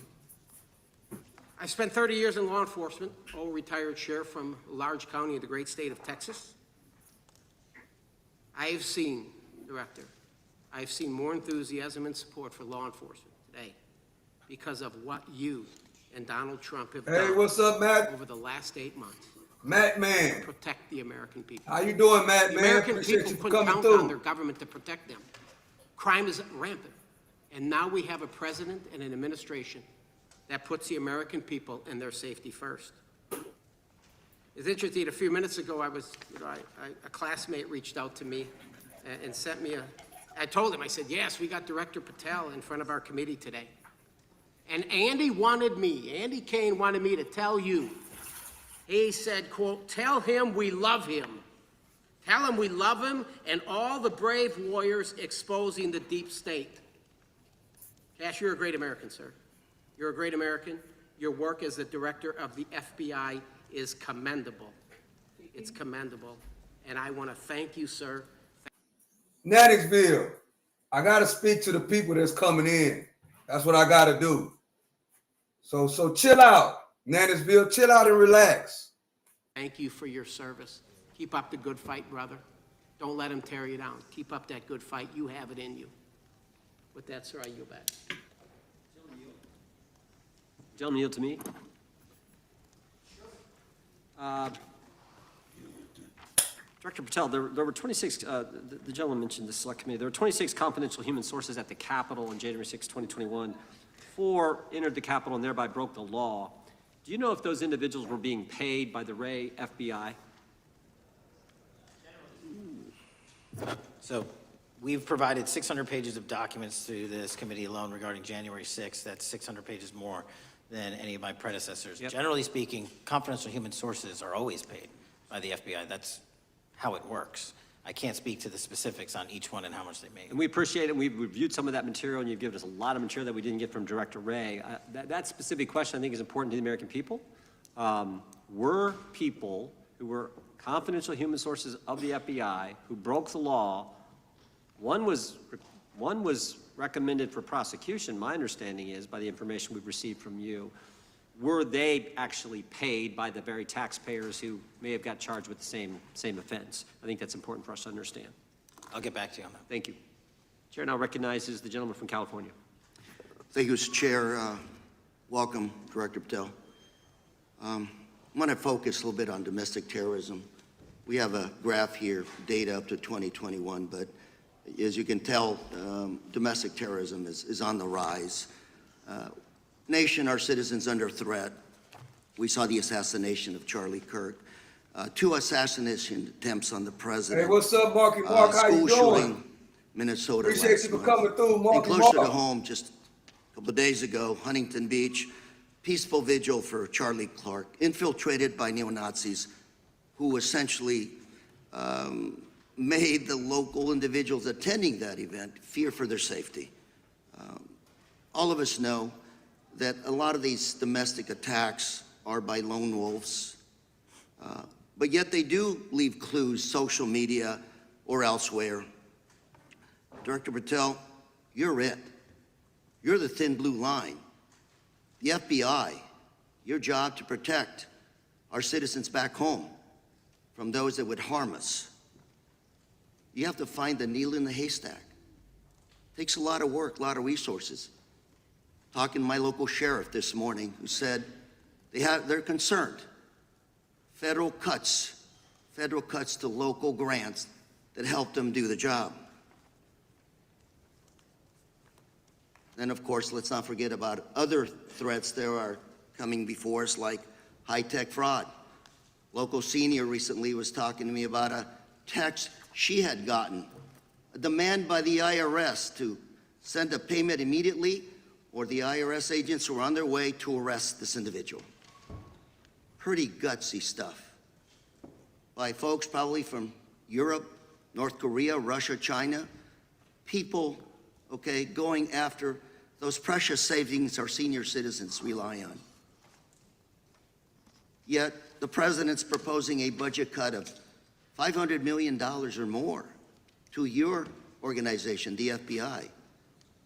You've said that that'll essentially equate to about 1,300 less jobs at the FBI. So I'm going to ask you essentially, what is it that we can do to help you do your job? Little concerned. Friday Night Lights. One of the events I love to do on Friday nights, go to the local high school football game. Sit there at the stadium and you always say, what if? What if? You're the thin blue line. Can you do your job cutting $500 million from your budget? Thank you, sir.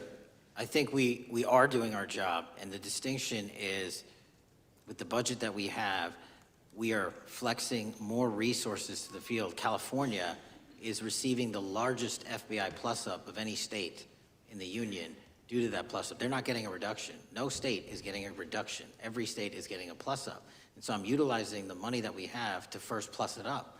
And the empty vacancies that we have, those haven't been filled in years, not under my leadership. Here's my concern. You're going to do well. You're doing more with less, is what you're saying.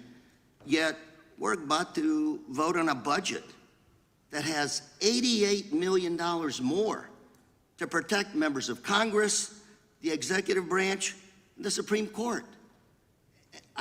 There's a contradiction here.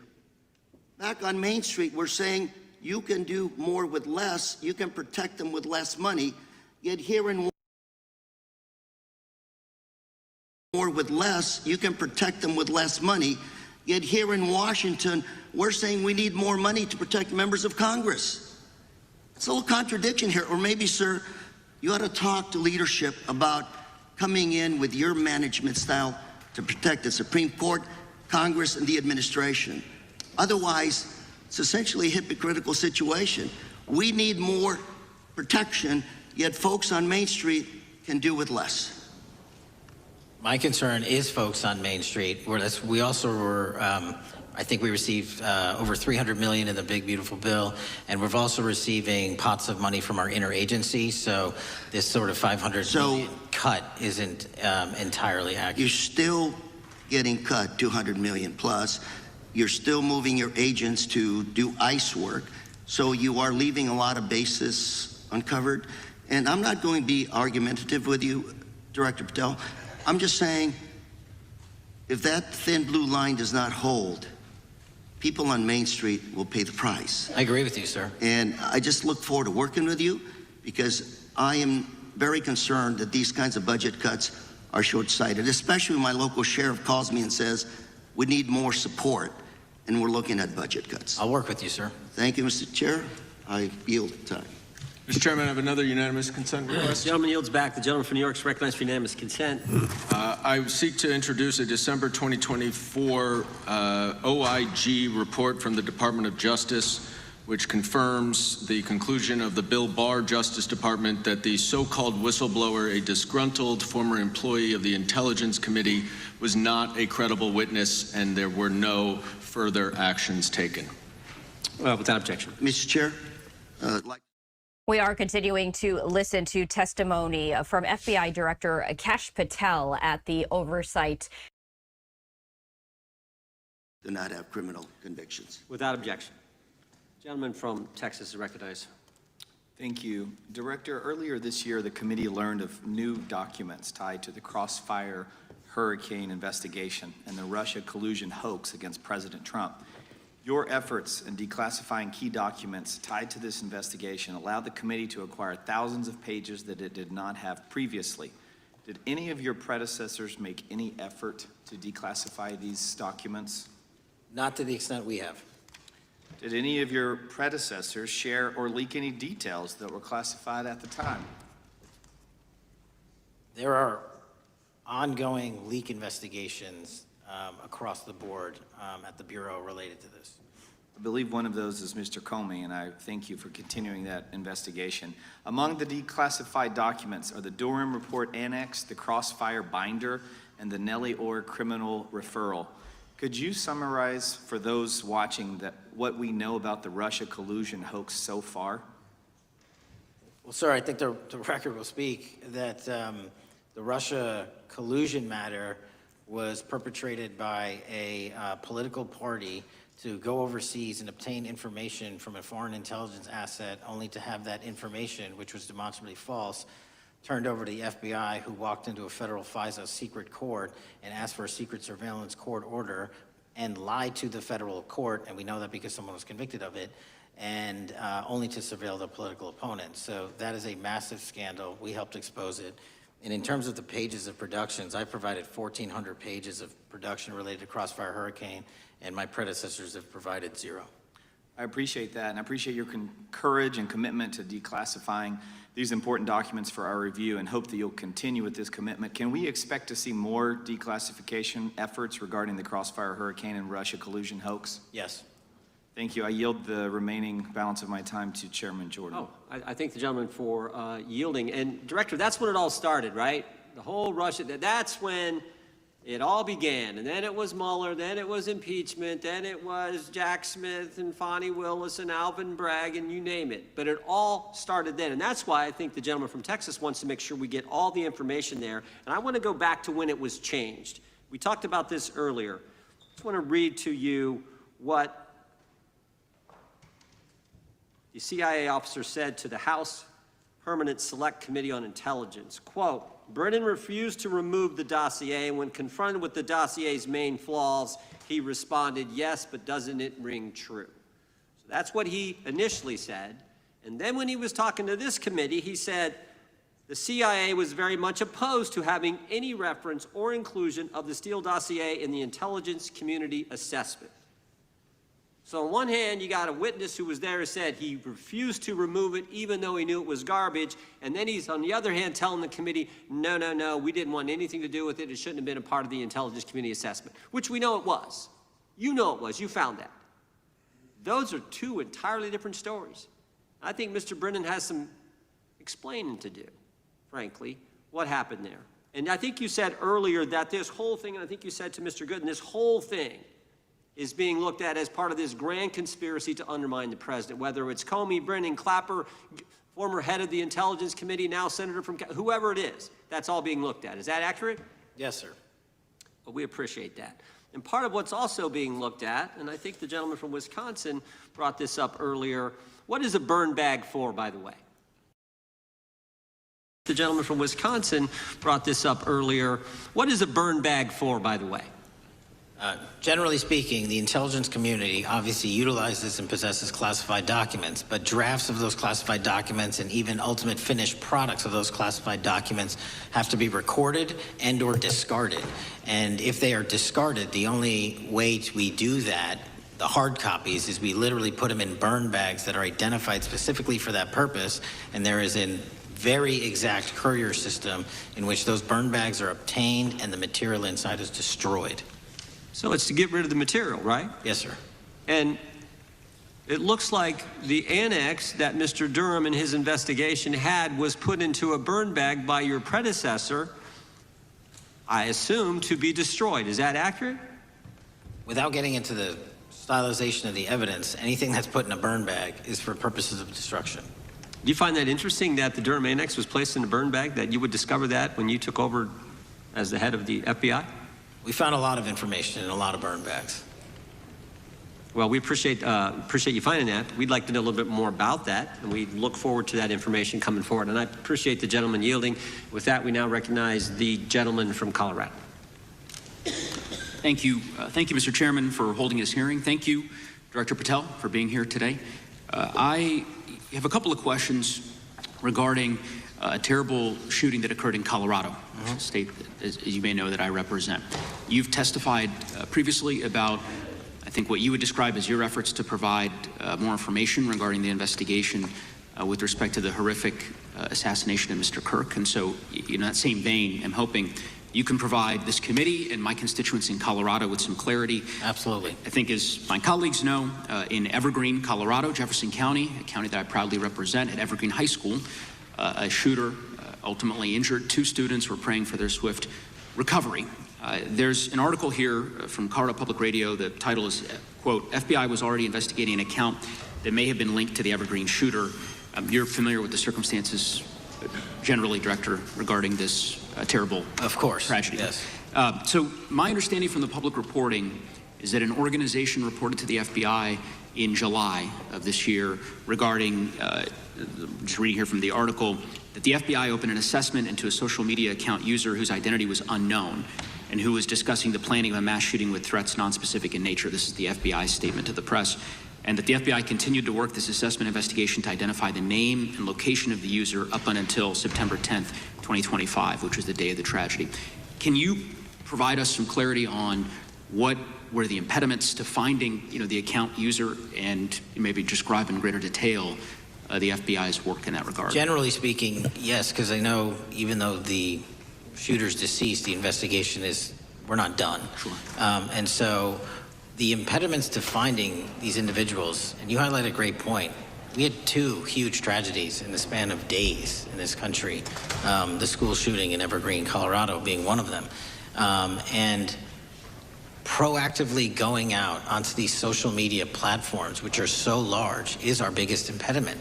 And we need to rely on the service providers. There's actual legislation, I can't remember the name of it, that's up for renewal, which will, and I think at the end of the month, which gives service providers the ability to report that information in from their end without liability. We need that to continue, because while the FBI has so many people and the police are great at doing it, there's just too many platforms to cover down on. Well, I appreciate that, Director Patel, and I think we're certainly, I'm interested in continuing this conversation, because I think the reporting suggests that there's a pattern, and that ultimately, we want to make sure that law enforcement is able to prevent this kind of tragedy from happening in the future. I have a question. It's not meant as a gotcha question, so it just frame it there.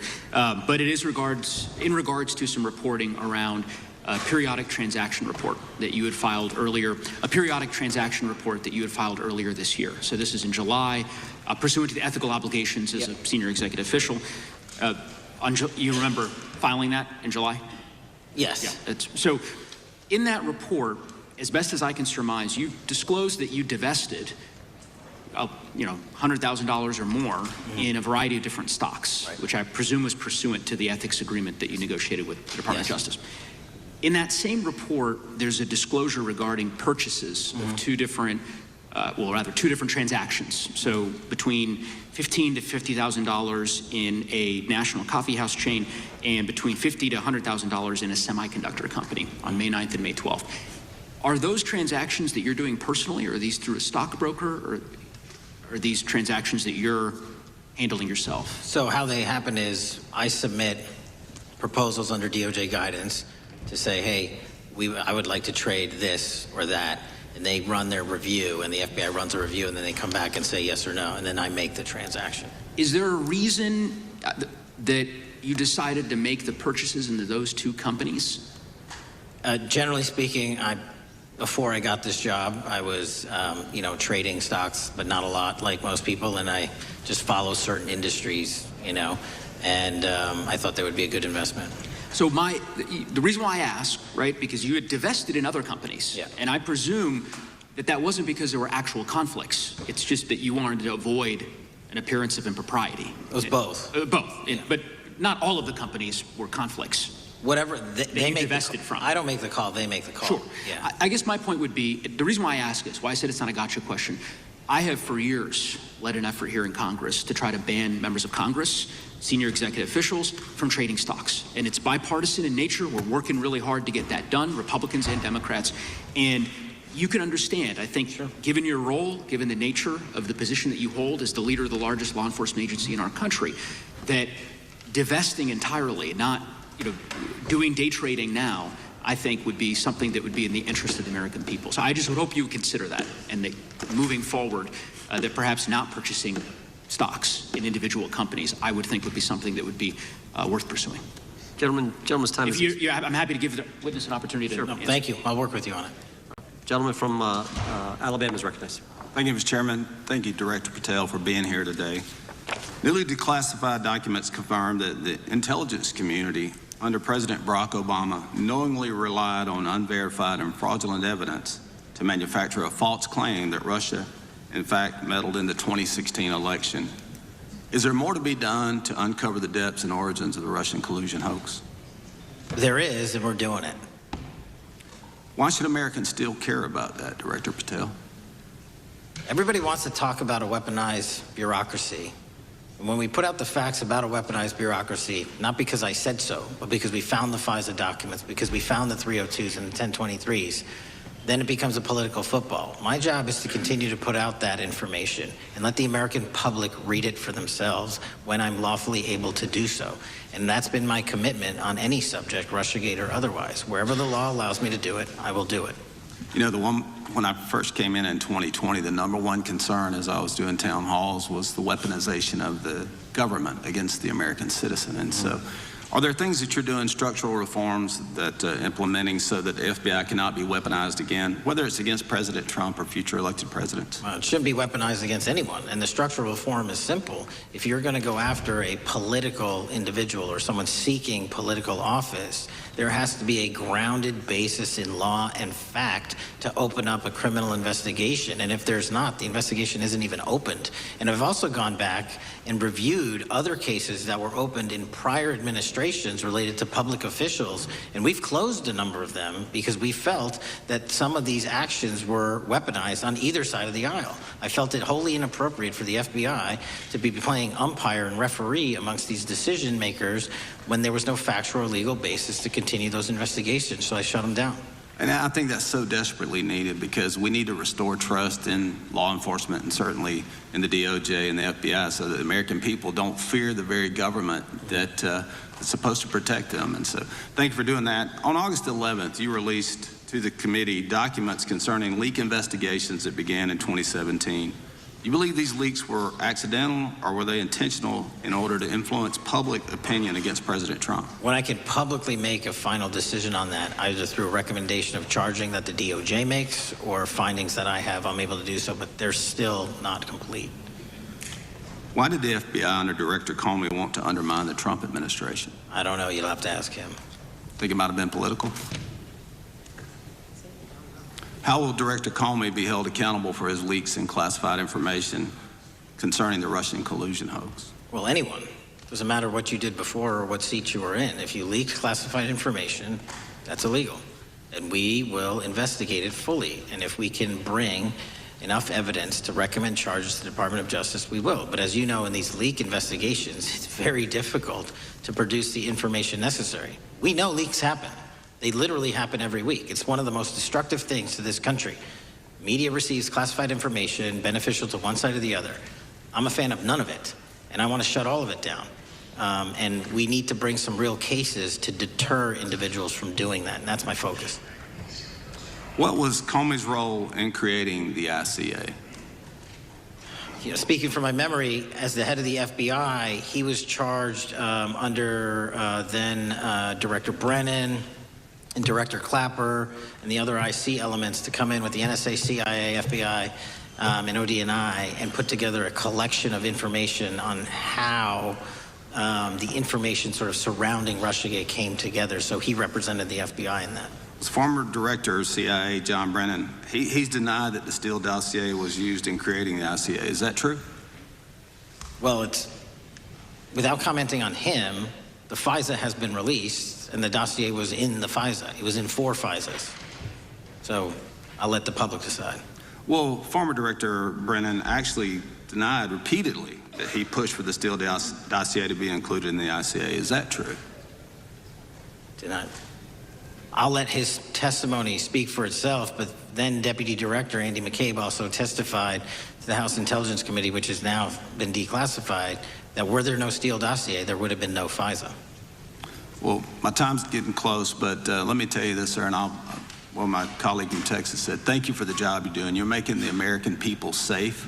You're restoring trust in these agencies that so many of us had lost trust in. So thank you for the work you're doing. That thin blue line, you're doing a fine job, and we want to let you know we appreciate it. Thank you. God bless you. Lady from California is recognized. Thank you, Mr. Chair, and thank you, Director, for coming here today. And actually, thank you for your response to my colleague from New York who asked you earlier about violent extremism. And you said that there is violent extreme ideology on both sides. And I think you actually alluded to that same statement yesterday in the Senate. So I too have some Hey, what's up, questions Margaret? I'd like How to you ask doing? These are not Thank you gotcha for joining questions, and just deny, please, what you deem to be false. So Dylan Roof, who followed white supremacist propaganda, murdered 9 black parishioners in Charleston in 2015. Do you deny this? I'm sorry, Dylan Ruth? Roof, can you give me some more information? You're head of the FBI, you probably know this. If you don't know, that's fine. You can, You can give me a reminder. I've got a lot in front of me. It was national news. Robert Bowers murdered 11 Jewish worshipers in Pittsburgh in 2018. I do remember that. And it was the deadliest anti-Semitic attack. So do you admit that that happened? I'm not saying the other thing didn't happen. I'm just asking for a little information. Patrick Cruces, who posted a manifesto about a Hispanic invasion, walked into a Walmart in El Paso, Texas in 2019 and began firing. He murdered 23 people that day, and the youngest was 15. Do you admit or deny that that happened? I'll take your presentation as accurate. All right, well, I have to say all of these cases have been adjudicated. As I said, they are not gotcha questions. These incidents were national news. And as director of the FBI, you have access to all of this information. So in 2022, Peyton Grendon walked into a supermarket in a black neighborhood in Buffalo, New York, and started shooting. He murdered 10 people that day. And on September 10th, your friend Charlie Kirk was assassinated. Tyler Robinson has been taken into custody and charged, but also on that day, Desmond Holley, a 16-year-old white male, shot and injured 2 students at a high school in Colorado before killing himself. And according to the Anti-Defamation League, he had a fascination with mass shootings and white supremacy. So do you admit to, deny these facts? Those happened. Okay. Your predecessor, former FBI Director Christopher Wray, said that one of the most dangerous concerns is that racially motivated violent extremism, especially white supremacists, has been the biggest chunk of our domestic terrorism cases and is responsible for the most lethal attacks over the last decade. Do you admit or deny, A, that he said this? I'll let the record reflect that. Whatever he said was what he said. All right, and do you agree? That there is racially motivated crimes being committed in America, yes. Yes, especially white supremacists, which is the biggest chunk of our domestic terrorism. I'm glad that you said this. So last week, President Trump was asked if there were extremists on both the left and the right. He was actually asked this by Fox and Friends, and his exact words were, "I'll tell you something that's going to get me in trouble, but I couldn't care less. The radicals on the right oftentimes are radical because they don't want to see crime. The radicals on the left are the problem, and they're vicious, and they're horrible, and they're politically savvy." Do you agree with the president? I don't speak for the president. The president speaks for himself. Do you agree with the president? I don't. On what matter?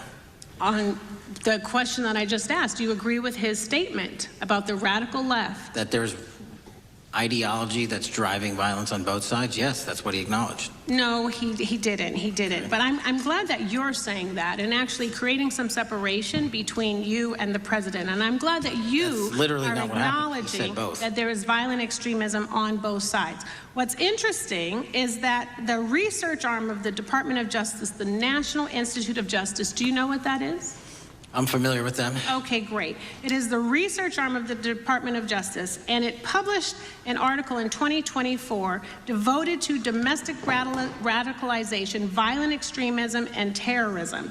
I have it. It's interesting that it's no longer on the website. It has been scrubbed, but I ask these questions because what makes a strong, qualified director of any business, of any household, of the FBI, what makes a reputable prosecutor is not lapdog loyalty, but a commitment to the creed that evidence is agnostic and that the evidence will lead you to making the right decisions. And your job, no one's job is to like the data or the evidence, it is to collect it. That is how you gain trust. And Mr. Chair, I would like to enter into the record, if I may. White supremacist group stands by racist ideology with unanimous consent. Without objection. Dylan Roof, the radicalization of the alt-right and ritualized racial violence. Without objection. Thank you. Another article, how Robert Bowers went from conservative to white nationalist. I'd like to enter that into the record with me. Without objection. Patrick Cruces believed he was fulfilling Trump's wishes in El Paso attack, his attorneys said. I'd like to enter into the record. Without objection. Buffalo shooting, how far-right killers are radicalized online. I'd like to enter that into the record. Without objection.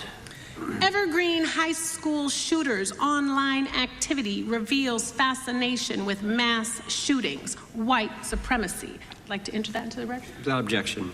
Murder and extremism in the United States in 2024, a report by the Anti-Defamation League. I'd like to enter that into Without the record. objection. And the article, the report that was scrubbed from the DOJ just recently.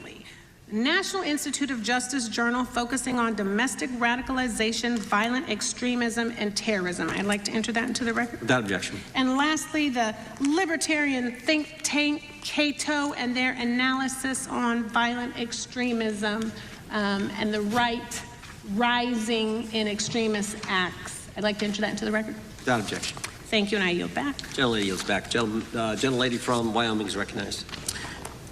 Just very quickly, Director Patel, thank you for being here, for your service to this country, and for the transparency that you have brought to the FBI and for the American people. Transparency that was absolutely non-existent in the Biden administration and FBI. I believe that you might have been asked earlier about whether you had had an opportunity to visit with any of Epstein's legal counsel. Were you asked that question earlier? I think so. Okay. One of the legal counsels or legal fixers for Mr. Epstein was Stacey Plaskett, the Democrat delegate to Congress from the Virgin Islands. So perhaps for those on the other side who are interested in talking to Jeffrey Epstein's attorneys, they could sure visit with one of their own colleagues. I want to focus on something that I think is very important that has not been addressed enough today, and that is related to the consequences of the Biden open border. One consequence of the Biden border crisis is the impact that it continues to have on our tribal communities, with the cartels taking advantage of our open borders, the Mexican drug cartels, by infiltrating our reservations and bringing violence, drugs, murder, trafficking, and more. Last year, when I questioned the Attorney General Garland about what the DOJ was doing to protect these communities, he simply deflected responsibility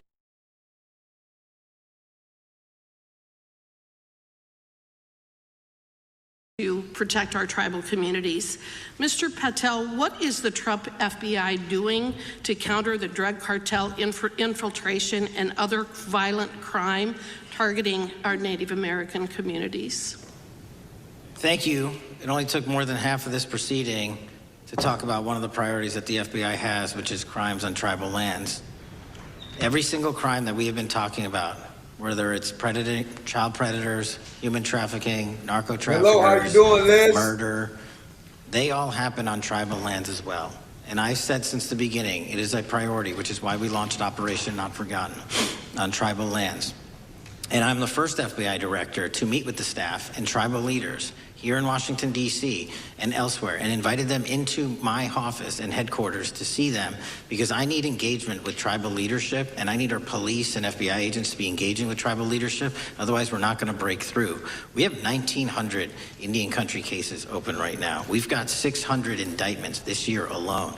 We cannot forget tribal lands. Every single one of those people lives in the United States of America, and it is an absolute priority to protect them and their children just as it is anyone else. So I think it's fair to say that what Mary Garland testified to, that the FBI and DOJ did not have the resources to address that. I think that that was an absolutely false statement. Would you agree with me? It's a decision by him not to do so. That's not my decision. At the end of August, the U.S. Attorney and FBI announced that nearly 100 personnel representing members of the Safe Trails Task Force operated near Wyoming's Wind River Reservation to assist with reducing drug trafficking and illegal guns. Director Patel, you have routinely stated that it is your mission to partner with and strengthen local and state law enforcement partners. How does the task force and other FBI efforts bring tribal law enforcement into this process? The major problem with tribal lands is the sheer tyranny of geography and the amount of coverage that they have on land versus the personnel they have to do it. So what we've done is constantly surge resources to tribal lands across this country on a 30, 60, 90-day rotating basis, reporting back to us saying who needs more. And what we found is that most of these lands can be assisted by our counter-UAS program, our drone capabilities, and we're going to do it because what's happening is the Mexican drug cartels are literally flying overhead, dropping their cargo, their narcotics onto this land where no one's looking, and then it's being disseminated to children, to youth, to adults on that land, and killing them. And we got to stop it before it gets dropped off. Well, and your testimony proves that the Biden administration did not lack the resources to address drug and violent crime in tribal communities or around the United States. It instead expended and wasted these resources investigating parents, Catholics, we now find out Turning Point USA, the RNC, and Republican organizations, rather than protecting our Native Americans by closing the border. Is that fair? I think so. Wonderful, thank you. And I do appreciate the work that you've done in this regard. I was previously the chairman of the subcommittee on the Indian and Insular Affairs with the Natural Resources Committee, and safety and security on our reservations and for our tribal members has been one of our priorities, one of my priorities, and I very much appreciate the work that the FBI has done. Let me know if there's anything else I can do to help you, and with that, I yield back. I will, ma'am. Gentlelady yields back. The gentlelady from Georgia is recognized. All right, as you see, they're just listening into this House hearing as FBI director. All right, guys, I think I'm going to end the poll right now. Hold up. Yeah, I think I'm in the poll right now, guys. Is Patel doing a great job? 52% says yes. 48% says no. I want to take the time out to thank everybody for voting. It looks like they're about to get ready to show J.D. Vance. That's what it looks like right now, guys. So I want to take the time to thank everybody that's been rocking with the channel. I want to thank everybody in the comment section. I want to thank all y'all for spending y'all day with us. We really, really appreciate it over here. Everybody that's been subscribing to the channel. Everybody that's been participating. We love and we appreciate y'all. We've been live 3.5 hours now. I think we're going to end it right here. I appreciate y'all for joining me. I hope y'all have a great, amazing day. With that being said, this is the one only Stock Sniper. To the next one. Y'all be safe out there. To the next one, guys, I'm out. I love y'all, chat.